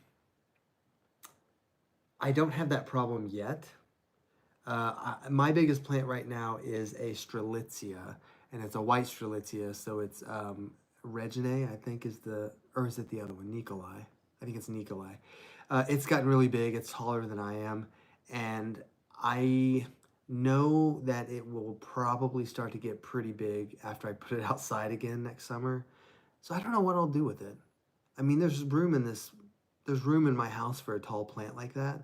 But I mean, if I had to move, what am I supposed to do with that? And it's doing really well too. I'm very impressed with it. Strelitzia, if you guys like decorating your porches and patios for the summer, Strelitzia is a perfect plant to do that. Christian. I have a lot of plants that live a very long time. Or I buy them big. My second biggest plant right now is a Ficus Ali, and it basically looks like a tree. It's a little shorter than the Strelitzia, but it's been doing well where I put it. Dragon Eye just asked me if Strelitzia are cold hardy in Kansas. I remember someone saying they were cold hardy in New Jersey. I don't know. I didn't think they were cold hardy. Mine's not outside. I brought it in. It'd be dead probably if it were outside. I thought she was talking about. No, she couldn't have been talking about banana trees either.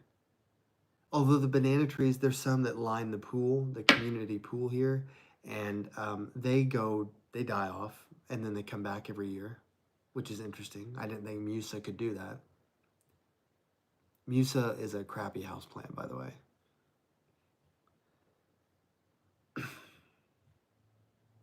Zone 6. Okay, so then I think I'm in like zone 5B or something. Like I'm not quite as low as 6 cuz I think zone 6 is probably where like the gardenias and the jasmines and stuff can grow to and be outside all year cuz it doesn't get cold enough. I mean, here it'll get below 0 Fahrenheit probably in January. And I mean that just plants can't survive that. I mean, a lot of plants. Oh, okay, that's it. Yeah, yeah, yeah. I remember that story now, Miss Betty.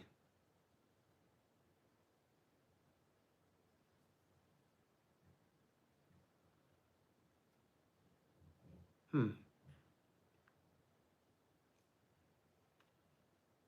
I wonder if that tropical plant party has a shop, because that's right next door to me.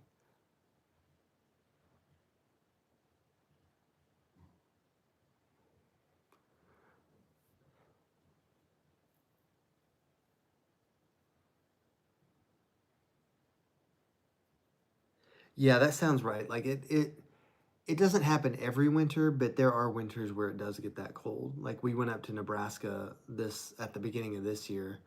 Of course, Nebraska might be in a different growing zone too, but it was like negative, almost negative 20.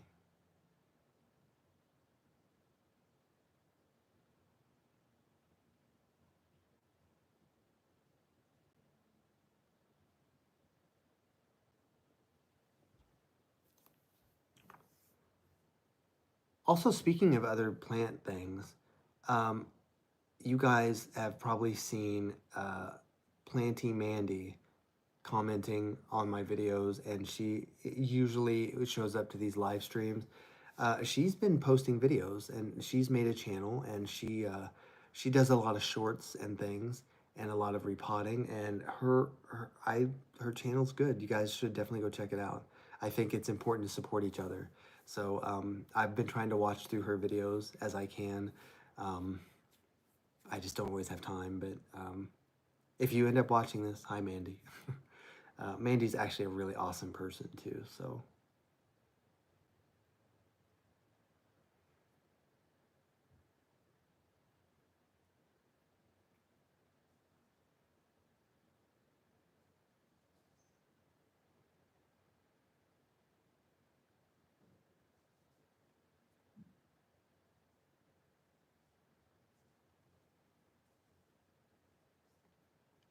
I never did do another video. I never did was a plant tour, uh, mostly because I've had such a revolving door with like what I want and what I've been giving away that I haven't been like, okay, well, this is the time I'm gonna show every single plant that I have. But that video is still coming eventually.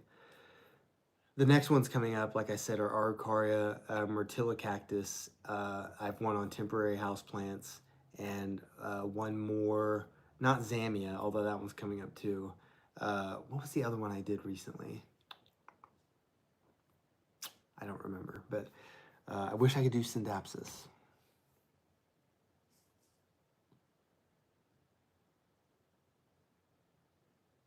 Do you guys know what Zamia is? Like, I feel like a lot of people don't know what Zamia is. Well, you'll learn about it pretty soon, but.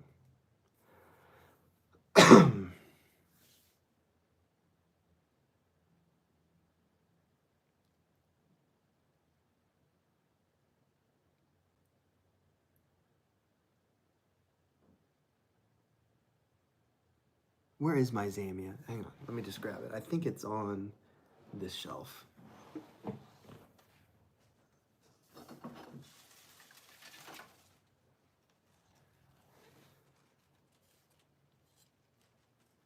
This is a Zamia, and um, it has like the rustly leaves and everything, but it's a very different plant from like almost every house plant we have because this is in the phylum Cycadophyta. And Cycadophyta has, I just saw my stream and realized you guys saw my underwear. It's fine. Cycadophyta also has the sago palm, sago plant in it.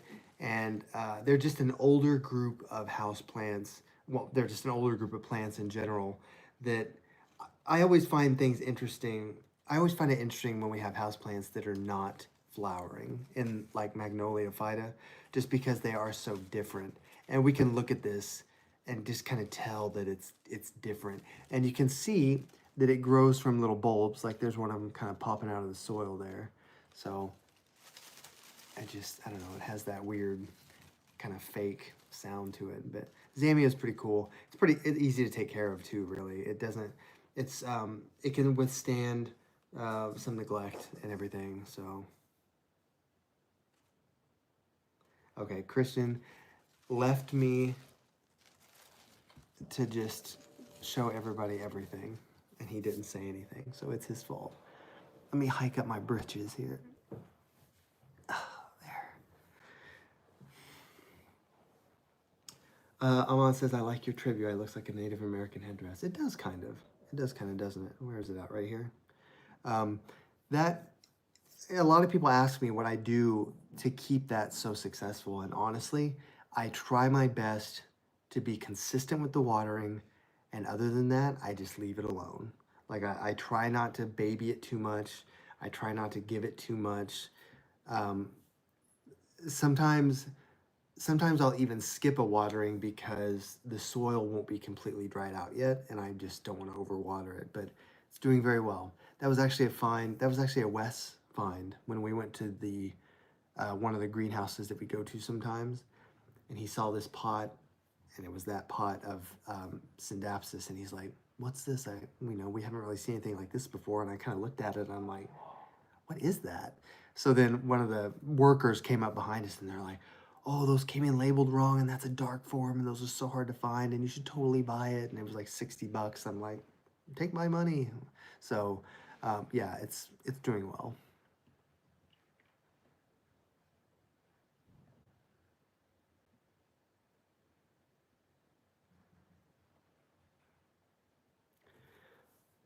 But for me, like rarity is a factor sometimes in like why I want to buy something. But a lot of times sometimes I just like how things look, even if they're not rare. Um, I just think that we're naturally attracted to certain plants based on their shape or their growth habit or their aesthetic. And I think that's normal.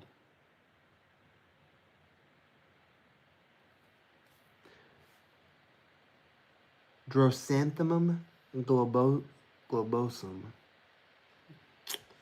Okay, well, now I have to look it up.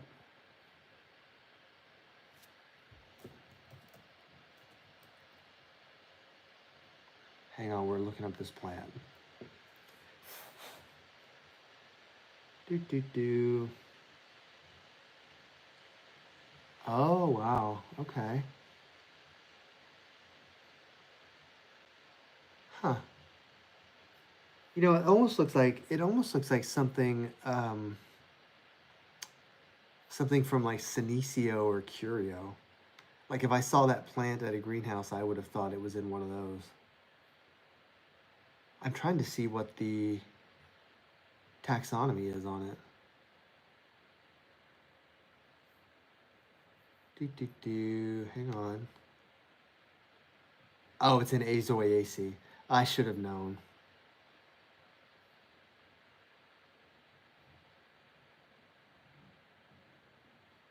I'm telling you, Azoaceae as a family just has bizarre succulents in it. It's just what it does. Crassulaceae has your more traditional succulents like crassula and things like that. But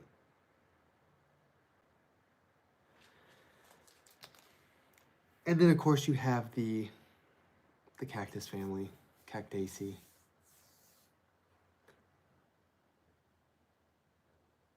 I don't know if all of those fall under the order Caryophyllales, but I don't know. I know Cactaceae does. Um, Ms. Betty says, Dylan, do you have a plant that you just refuse to give up on? Maybe have unalived it several times, but you keep buying another because, yes, I do have those. I hate having those because I'm like, I buy them and then they don't do well, and then I buy another one.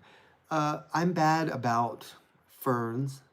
Like sometimes I'll buy ferns and I'm like, I know it's not going to do well, but it looks so pretty in the store and it looks so pretty in my house for a little bit. And then that lack of humidity or whatever starts to get to it. Um, right now, I'm looking around to see if there's a plant that I know I bought recently where I'm like, I shouldn't have done that. Uh, Araucaria, maybe. I mean, I've had a few Araucarias in the past and they haven't done well, but let's see. Do you have one of those, Miss Betty? I know that you have a few plants that you have unalived, but I thought there was one in particular that you always bought again. I'm trying to remember what it was. Ahmad says, try to get Cercetus mirabilis.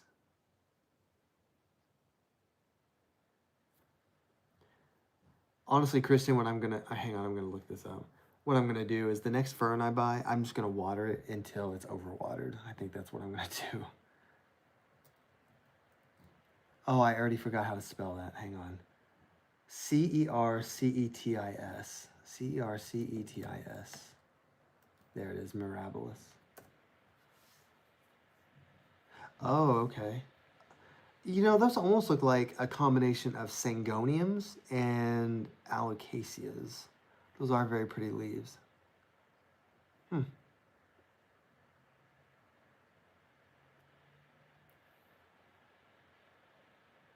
There was a plant I saw at one greenhouse, and the leaves looked like butterflies, and I don't remember what it was called. I think I took a picture of it just to remember it, but when I touched it, the leaves were so paper thin and dainty, and I knew if I bought that thing, and it was not cheap, like a little 4-inch pot was like 25 or 30 bucks for this plant. I knew that I would kill it, so I didn't buy it. But I did take a really nice picture, and it does look like butterflies. All the leaves look like little butterflies, like red and yellow, I think it was. Or no, like, sorry, red and dark green. Ms. Betty says, I can't keep a Homalamina alive. Well, you are in great company because Homalamina is difficult to keep alive. I honestly don't see how Homalamina is an aeroid because it is not easy. And I almost bought one yesterday because I went to Lowe's and there was a beautiful camouflage Homalamina. It didn't have a lot of the camo variegation on it. It was more just like the solid green. But I'm looking at it and I'm just like, oh, that's a good looking plant. But I know better because not only will it die, it will get spider mites. That sounds familiar, Ahmad. I think it is that. I think it's Christia. I think that's what it was called. I didn't know the species name by any means, but yeah, Christia. What a beautiful plant. Like amazing, but very dainty.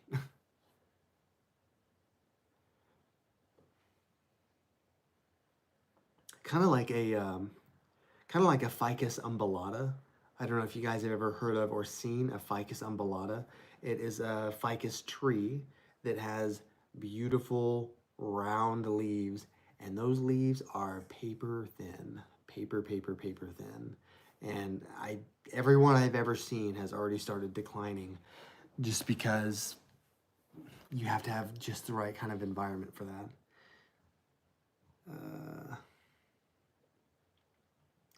I have a couple fish tanks. I just don't. I feel like a cabinet would be better. If I could set up a cabinet where I could put something a little more sizable. My only complaint about using fish tanks is that unless you're doing stuff that naturally stays small, I mean, it outgrows the space, and I don't know. I feel like I would rather do a cabinet. I just need to find one and set it up. Ahmad says that Christia grows like a weed there. I mean, I could see it being a weed. Like it has the kind of qualities of like I could see a field of those someplace.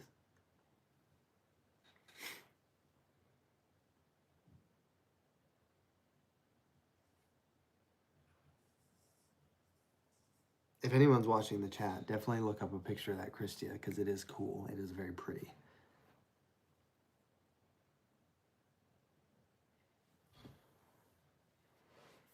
Ooh.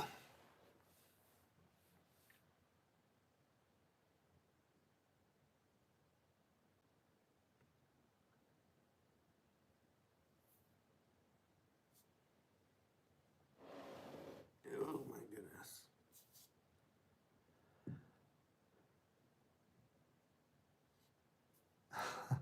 I told you, it's just the weirdest, bizarrest looking plant. I mean, but it's amazing. If it would have been like $10, I probably would have bought one and just attempted to put it in a terrarium or something. But yeah.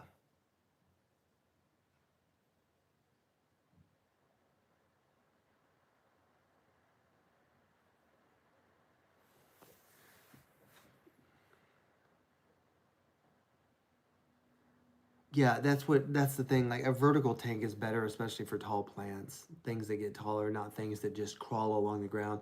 Like fish tanks are good for like mosses and tiny ferns and like tiny plants and stuff, which can be very beautiful. But yeah, I like stuff that grows bigger. Ahmad says the sensitive plant. Sorry, guys. Used to weed them from the football field as punishment during elementary school. Wow, they grow that. Sensitive plant is mimosa, I believe.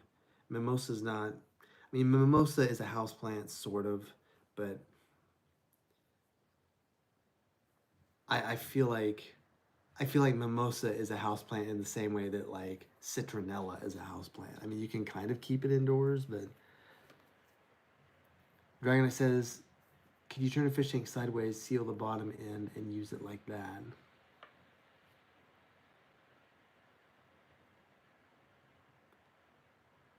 I mean, the only problem with turning it sideways is that I feel like it wouldn't have the proper support. It depends on how tall it was. It depends on how tall and heavy it was. I mean, they're not really designed to have the weight put on a different side. Actually, Miss Betty, that's true. They do look kind of like an oxalis, but like a butterfly shape. I think oxalis are really cool too, but they go into a pretty hard dormancy where I think they die off completely. I'm just not that big of a fan of plants that do that.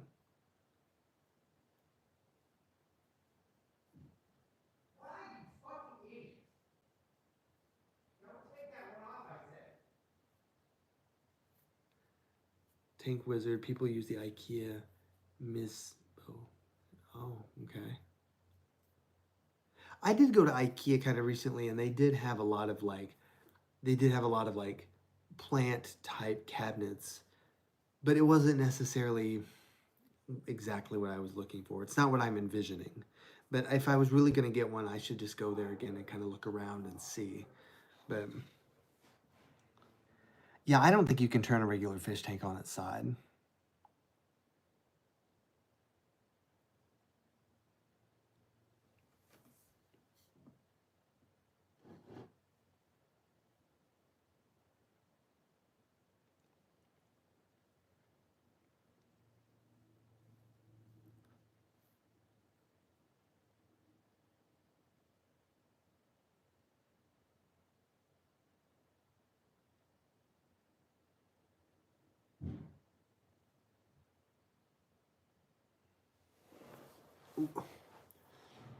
I swear I'm going to get comfortable eventually.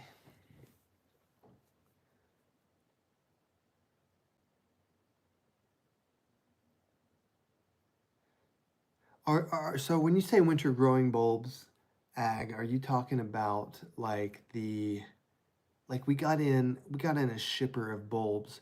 I don't remember what they are. They look like lilies, but that's not what they were. They were called something else.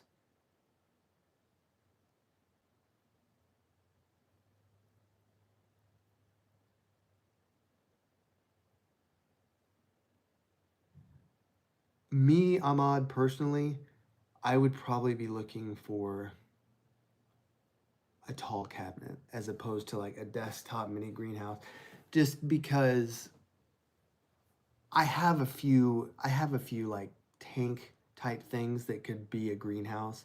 They're not fish tanks, but they were originally used for housing like one of them had my cockroaches in it originally, but they kind of outgrew it.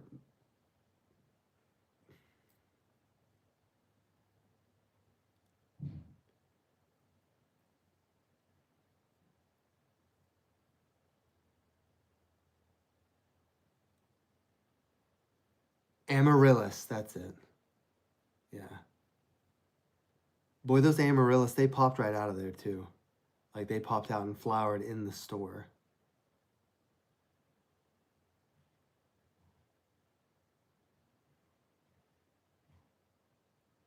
Yeah, well, Dragonite, I think you guys have learned to expect the unexpected. sometimes sometimes the things I do are just unhinged. Look for glass display cases. Things can be cheaper if they are sold under different names like that. Yeah. Yeah, because ultimately it's not about having an actual like named case or something. It's just about having a container that can, not a container, but a cabinet that can contain the environment. Of course, you have to be careful what it's made of too, but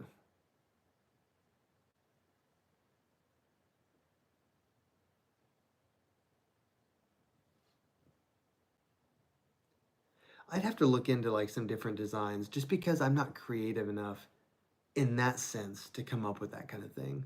Like on paper, I'm creative. Like I can come up with like stories and stuff, but I'm not physically creative. Like, oh, let me design this thing and it's gonna look beautiful.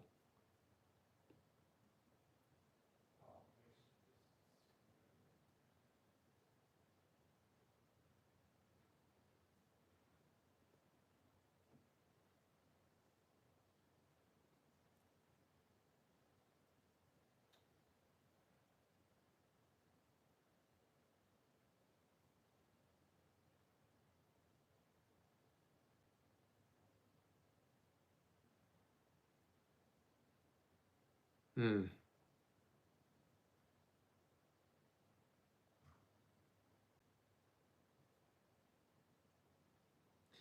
Yeah, and that's one of the terrariums I have. It's one of those Exoterra. At one point, I thought about putting like a little water feature in there and going really elaborate with it. But the thing about those types of enclosures is that you have to maintain them, and on occasion, depending on what you're doing in it, potentially clean it out and make sure that it's doing well and make sure the humidity is not too much. I mean, because now we're getting borderline into like carnivorous plant territory, which we have not covered on this channel at all. Just because carnivorous plants are a whole separate sect of houseplants and they are quite difficult.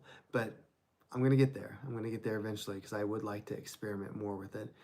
But moreover, since if I'm gonna have to clean something, I'm going to just work on my fish tank because my fish tank has live plants in it and it has plants that there are not house plants of. What I mean by that is that it has genera of plants in it that are not house plants. So like um, Anubias and Sagittaria and what's another one? Echinoderm. No, not what is that called? Echinodorus, which is like an Amazon sword plant for the aquarium. I about said Echinodermata, which is like I think that's the phylum that contains the starfish. Whoops. Um, but yeah, I love my little fish tank. I love my little fish. And that's a different type of environment for plants. I did a video on aquatic plants actually, Ahmad. You should look it up after this stream is over. Um, Aquatic plants are really easy to take care of, actually. The hardest part about an aquarium is maintaining it, as far as like you have to clean it, on occasion. And that's just, it's annoying. It's not difficult, it's just annoying. I need to clean mine, actually. Most aquatic plants are pretty easy to take care of. Not all aquatic plants. There are some that are kind of exotic and difficult to take care of. I mean, people go all out and they get CO2 substitutes and things, and yeah. Yeah, Anubias is probably the easiest one. Anubias is the easiest um, genus of aquatic plants to grow. So it makes sense that in hard water, that would be the one you could grow. And Anubias, stop me if I'm wrong, but I'm pretty sure Anubias is a aeroid. Somebody correct me if I'm wrong, but I think Anubias is an aeraceae. Um, One that I'd like to get for my aquarium is Alternanthera because they do make terrestrial Alternanthera for like houseplants, but they're really hard to keep. They have to stay wet all the time. But there are aquatic versions of Alternanthera that I'd like to get.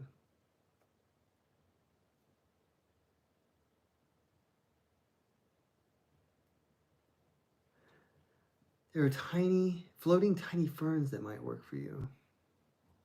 I know people use Java ferns in aquariums sometimes, but I thought those were semi-aquatic. Duckweed. I forget what the genus name is for duckweed, but that's one that grows pretty prolifically. Duckweed, I think, is the smallest flower. Like it has the smallest flower on Earth, I think. Azolla. Oh, those are the ferns you're talking about. Okay. So not Java ferns.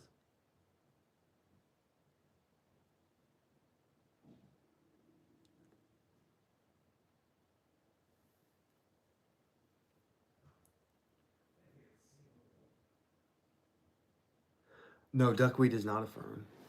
No, duckweed flowers. It's a flowering plant. It is, however, a menace.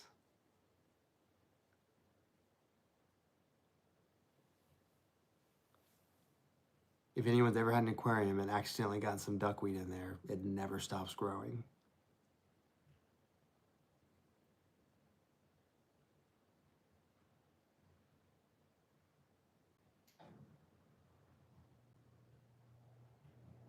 Is duckweed an aroid too? It used to be part of a genus that started with an L, and then they moved it into a different genus, but that genus is probably still in Araceae. I can look it up. If nobody beats me to it, I'll look it up. If I had a mouse on my computer, it would go faster. Let's see, duckweed.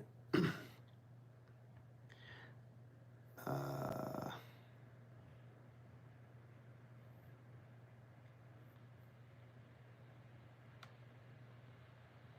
oh, okay. Yeah. It is an Araceae, so it is an aroid. I can't find. So it looks like the term duckweed is kind of a misnomer just because the plants that we call duckweed look like they are in 4 different genera. That's unsurprising. Uh, but yeah, it is an Araceae though.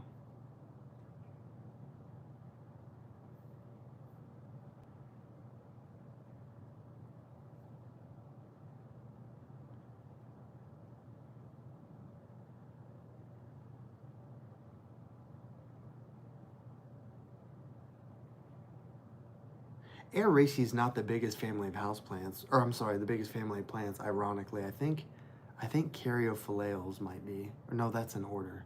Uh, I forget which one has the most. Whichever one has euphorbia in it, I think.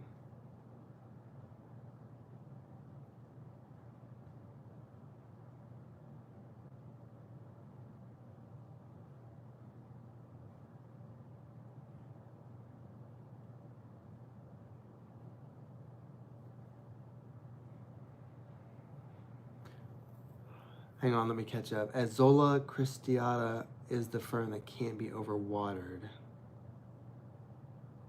Oh yeah, asters. Asters is the biggest one because it's the what do they call it? Is it the daisy family? There's a ton of asters. Um, uh, my question about that fern though is if you can't overwater it, what's the humidity factor like? Orchids are one of the biggest flowers.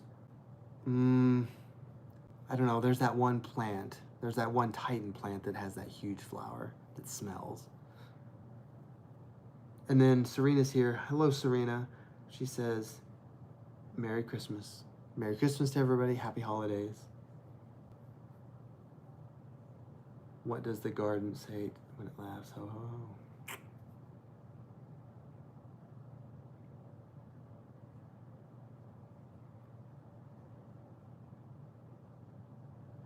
Oh, Asteraceae. Yeah, Asteraceae might be the biggest family. I think it's Asteraceae.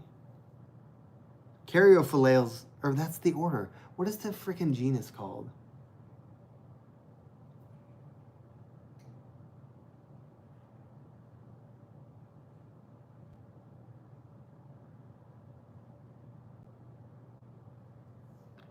Hang on, I'm looking. Oop. Looking. Okay.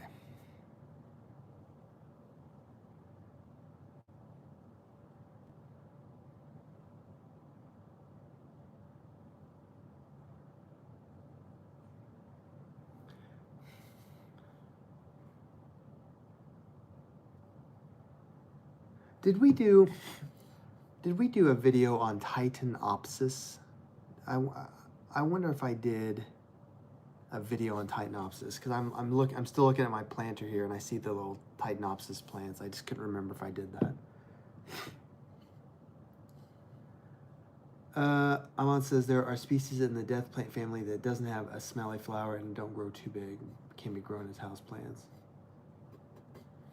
There's definitely a huge subset of plants that probably could be grown as house plants, but for whatever reason they're not commercial enough. And I don't know why they haven't become more commercial. Maybe they're difficult to propagate or grow, but there's definitely a lot of plants that can be grown, but they're just not for whatever reason. Dragonite says there's 32,000 species in the aster family, 26,000 in the orchid family, and a piddling 1,800 species in the cactus family. There's only 1,800 species in the cactus family? That seems... Are you sure it's not 18,000? There's got to be more than 1,800.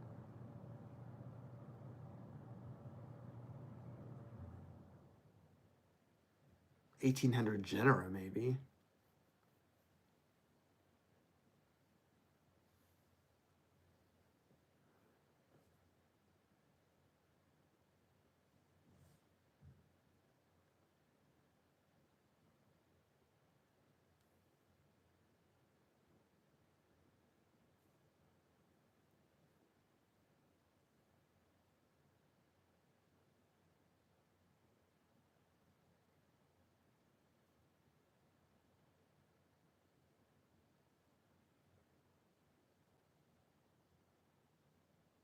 Hang on, let me make sure my phone is... Well, it's not even going to show me. Oh well, I'm sure my phone is fine.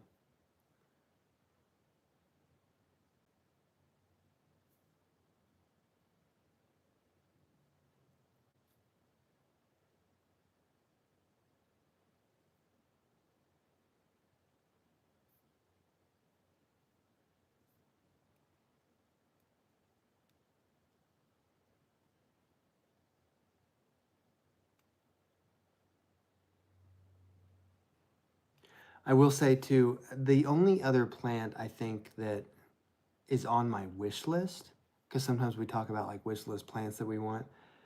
I mean, I've got that Syndapsis coming, but I really want to try to find a Pereskia. Somebody had mentioned it at some point on the channel about it's the cactus that has leaves and everything, and it can be grown as a house plant. I'd like to find one. Of course, none of the greenhouses I've gone to recently have ever even heard of a Pereskia, but then they see it and they're like, oh, that'd be really cool to have one of those. So I don't know. I'll probably have to get on Etsy and order one, but obviously not right now because it's winter. But yeah.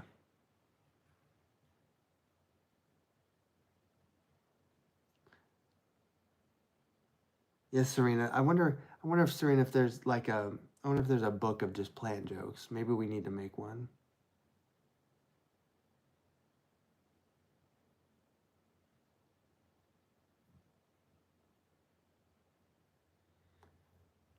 Let me look. Well,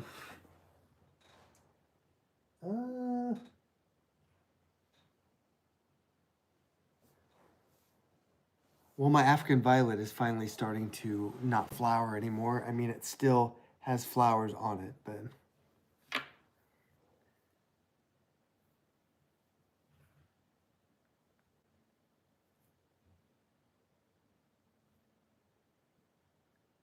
I'm not going to order them now, Christian, I promise.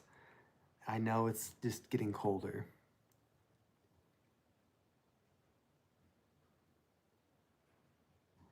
You know, Dragonite, it might only be like 1,800, but there's just so much variety within that family that, like, each cactus is different from the other. I guess what I'm trying to say is there's probably a lot of genera in there that only have like one species in them. And that's why there's so many genera and not as many species.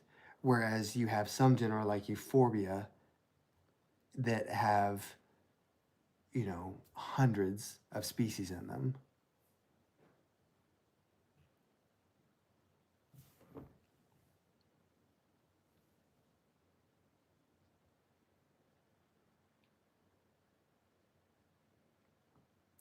Oh, and we also have this albuca. I think that's what this is. Albuca. I think it's gone into its dormant period. It decided to lose all of its leaves, and I've been taking care of it. But I don't know if you guys know much about albuca. But Ahmad says cacti have too many hybrids. They do, and that's because they've been able to crossbreed so easily in nature that there end up being a lot of hybridization with that. There's one with like 30 synonyms. Yeah, well, and the way that they list the genera of cacti, there are several that have serious at the end of it, or there are several that have different suffixes and prefixes that are. It just gets confusing. Oh, puntia is another one. Um, Christian says cacti had to adapt from what was the jungle so they would be smaller than some families. Yeah, yeah. Well, and technically, if I'm not mistaken, true cacti are all native to the American Southwest and Central America, I think. Um, what did the porcupine say to the cactus? Is that you, Mama? Hopefully, it didn't rub up on it because that would probably hurt. Dragonite says, I think there's also a case that a lot of people are familiar with at least a few dozen cactus species, while there are like 3 or 4 species of orchids you see as houseplants.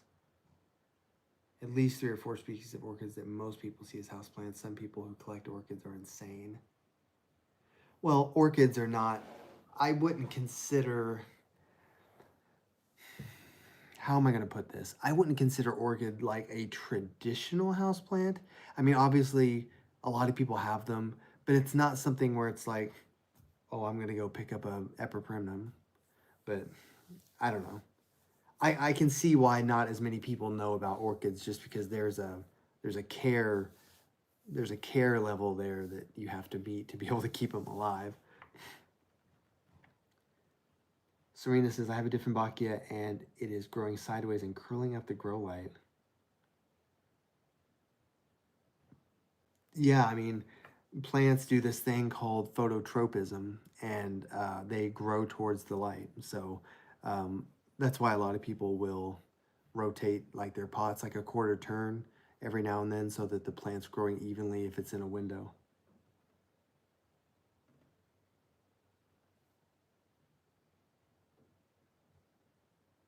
Ahmad says, I think orchids are the original houseplants. Mm, the original houseplants would have been whatever they kept in Egypt. I want to say it was citrus. I want to say citrus plants were some of the original houseplants.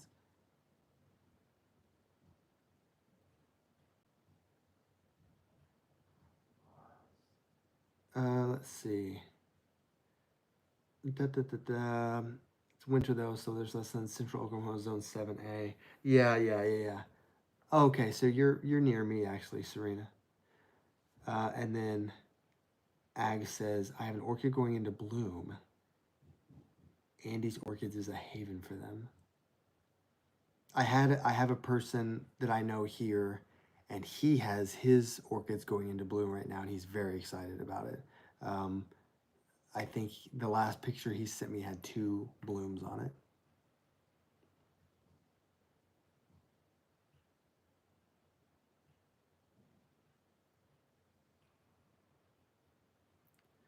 Christian says Opuntia from South Africa. Okay, yeah, yeah. I was about to say because I know that one of the best examples of is it convergent evolution or divergent evolution? The way that the way that cacti and euphorbia developed in a similar way, but they were on 2 different continents altogether. I'm pretty sure that's divergent evolution. Convergent. Thank you, Dragonite. Thank you. Serena says, I also have a coleus indoors and it is growing out, covering other plants. How much can I cut off the sides without shocking it? I would just do it slowly. Maybe do like 1 or 2 cuttings one day, let it sit for a couple of days, then do a couple of more. That way you're not doing it all at once and kind of sending it into shock, especially this time of year, just because of the lack of light and everything. They're not necessarily in their growing prime right now.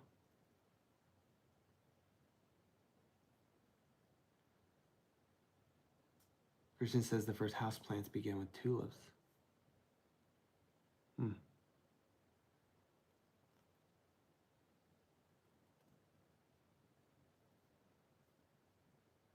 I hadn't heard that one. I'm trying to think of where that would have been, like in recorded history that they would have, like what part of the world, like maybe like the Middle East, maybe.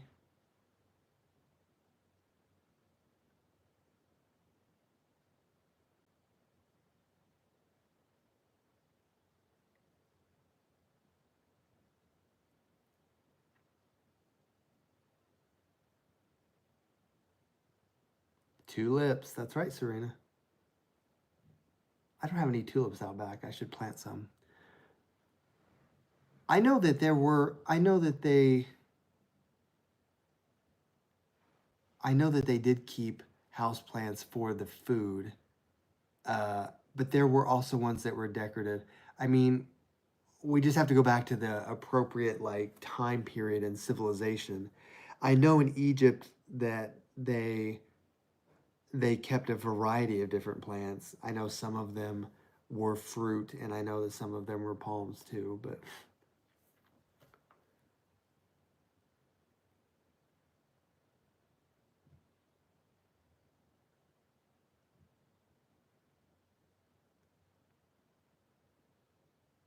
pineapple juice kind of sounds good now. We're gonna do a video eventually about fruit and like the different types of fruit and like what family some of those are a part of, just because a lot of people don't realize certain things um, about some of the overlap of fruits. Like some fruits are actually in the rose family, and some fruits are considered berries even though they're not berries, and some fruits are vegetables.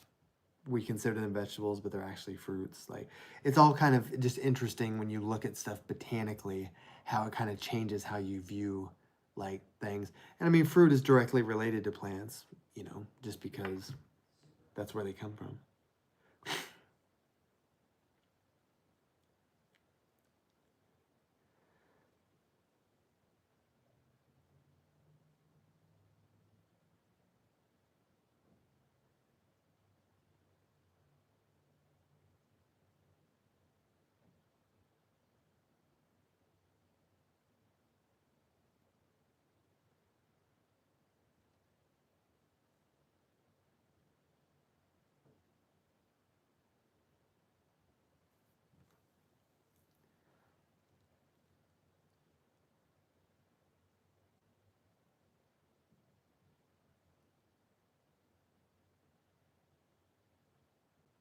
Well, and if we're talking about modern like greenhouses, we're going back to like the Victorian age.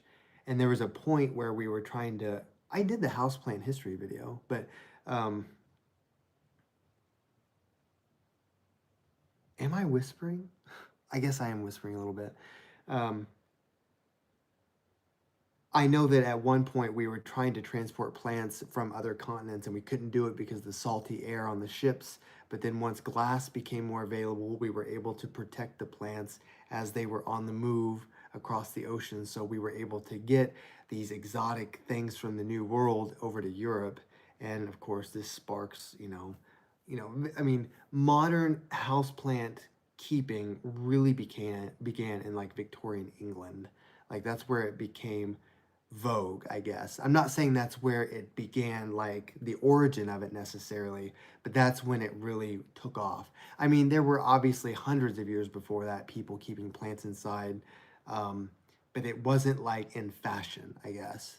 And that was when it became like, oh, now we're going to keep ferns inside because we have them in glass cases and they can survive the heat of our wood stoves. And things like aspidistra and parlor palms. I mean, all of that is that's like the origin in the 1800s.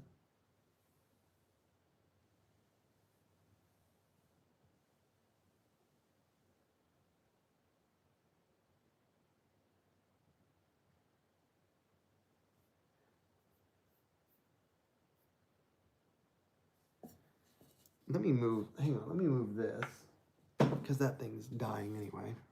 Oops, let me move this.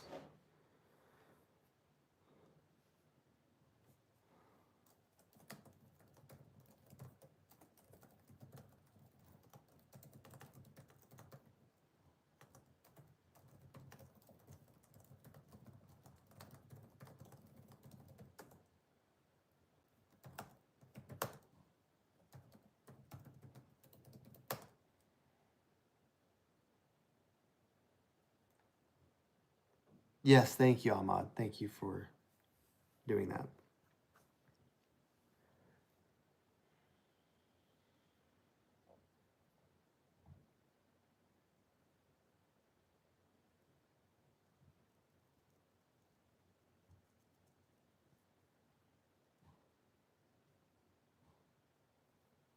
I'm trying to think if there's any. I usually wrap these things up around 10 my time, which is in like 10 minutes. If you guys have any other questions, I'm trying to think if there's like one or two more things I want to show you before I go. Because I feel like I'm missing something, and I'm like, I've got to show that on my live stream, and I don't know what it was or where it went. Um, was it a succulent? I don't really think much is going on with my succulents right now, other than my one that was blooming.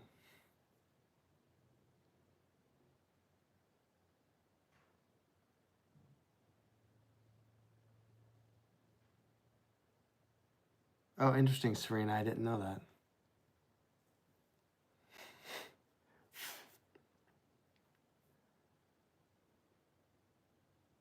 I have an Epiprimnum aplissimum, which is like the silver streak pothos or whatever, and it was struggling, it was struggling, it was struggling, and then I put it in the corner of my kitchen, and it it was like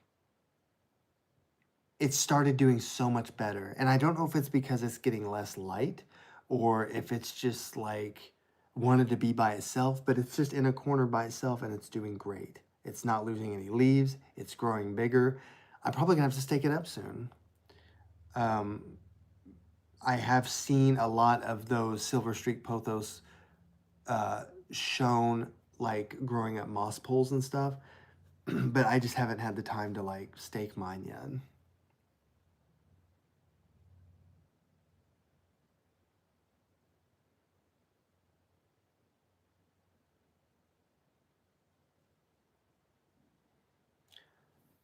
Ooh, now we're getting into genetics. I'm not good at genetics.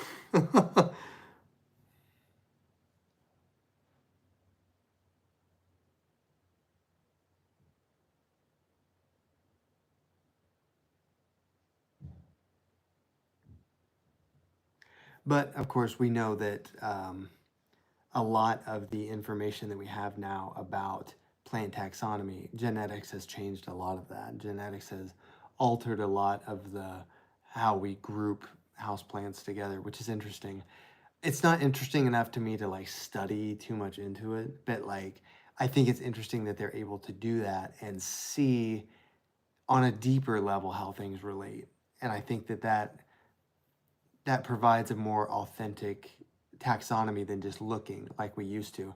Don't get me wrong, Carl Linnaeus is like, of course, the taxonomy guru, but he, he grouped so many things together by observation, and even just by observation was able to do so well at that.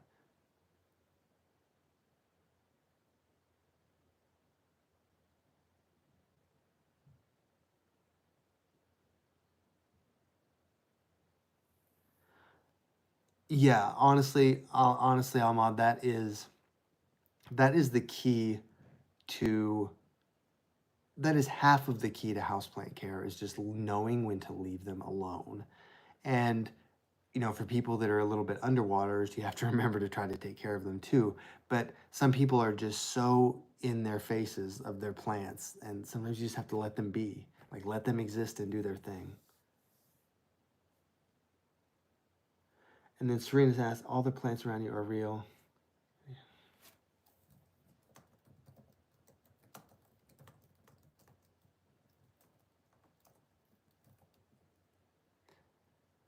Uh, why is that spelled wrong? There.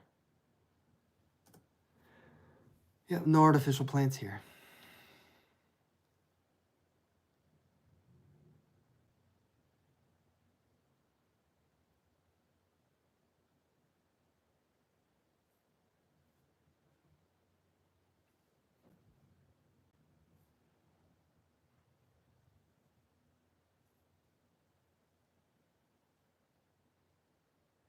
Unless you count the fake holly that I've wrapped around my chandelier. But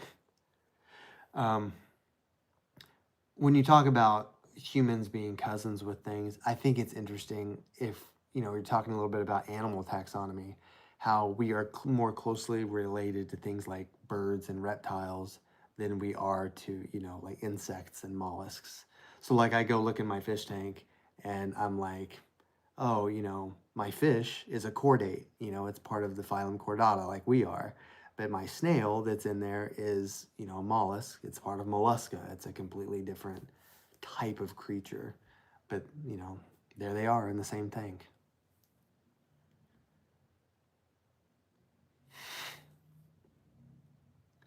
Oh, Miss Betty, they could never be sick of you.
Snake plants are the hardiest plants, without a doubt. Like, those are the easiest, hardiest plants to take care of. Yes. Um, uh, Dragonite says birds are dinosaurs. The only thing I don't like about that, without getting into this, because I know it's late, but like the only thing I don't like about that is that if they're gonna make birds so different, then the other offshoot from birds, which is I think like the crocodiles, those need to be something different too, right? That they can't just somehow be the same but not be the same. I don't know. We'd have to look at the charts and stuff for it to make sense, but.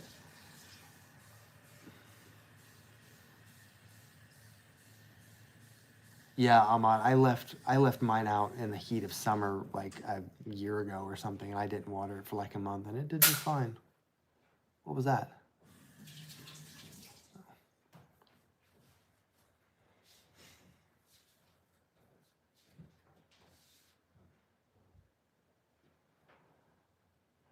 No, no. You don't want to see me sleeping. I snore.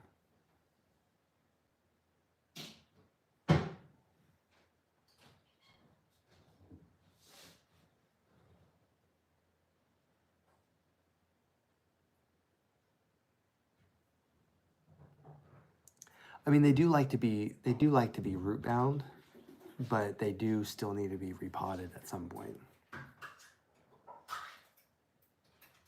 Oh well, then yeah, you probably need to be. It probably needs to be repotted.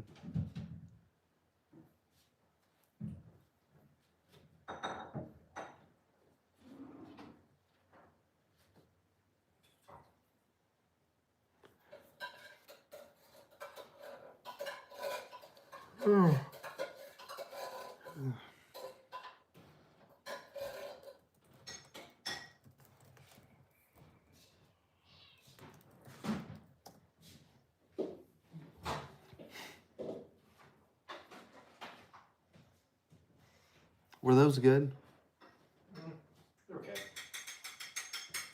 They're a little dry.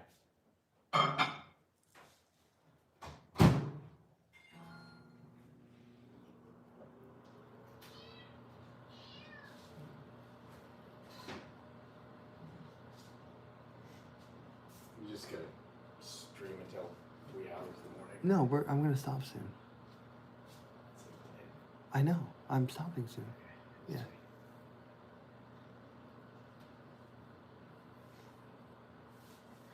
Well, gators are extremely different from reptiles too, I think. They're like older. Weird conversations.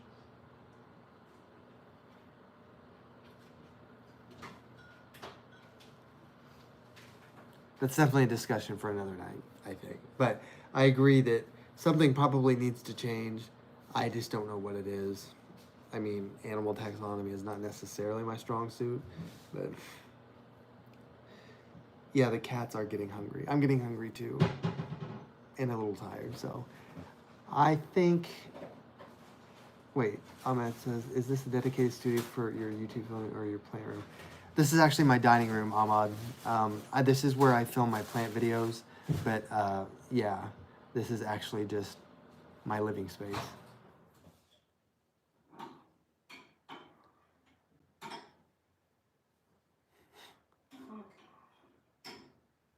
Yeah, good night, Miss Betty. I'm gonna head out too here in just a second.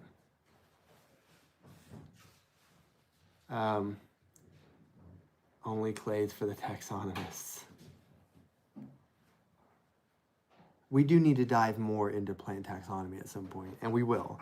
I mean, I think I did one video on it a long time ago, but we should do another one. But yeah, I think I'm gonna go and wrap up. I've got to eat something before I go to bed. I'm really hungry. And thank you guys so much for coming. Like I said, I've got a video coming out tomorrow. I've probably got another one coming this week.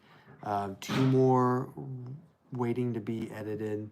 But yeah, we're coming up on the end of our plant list, but I've got other videos that we need to do. So yeah, Dragonite, it was good seeing you. Christian, I do end up doing those short videos like really late at night, don't I? But it's the time of poets and artists. But yeah, thank you everybody else, Ahmad, everybody, Miss Betty that was commenting and everything. I hope you guys sleep well. I probably won't see you before Christmas, so have a good night, have a Merry Christmas, have Happy Holidays, the whole thing. So until then, I will see you guys very soon. Thank you.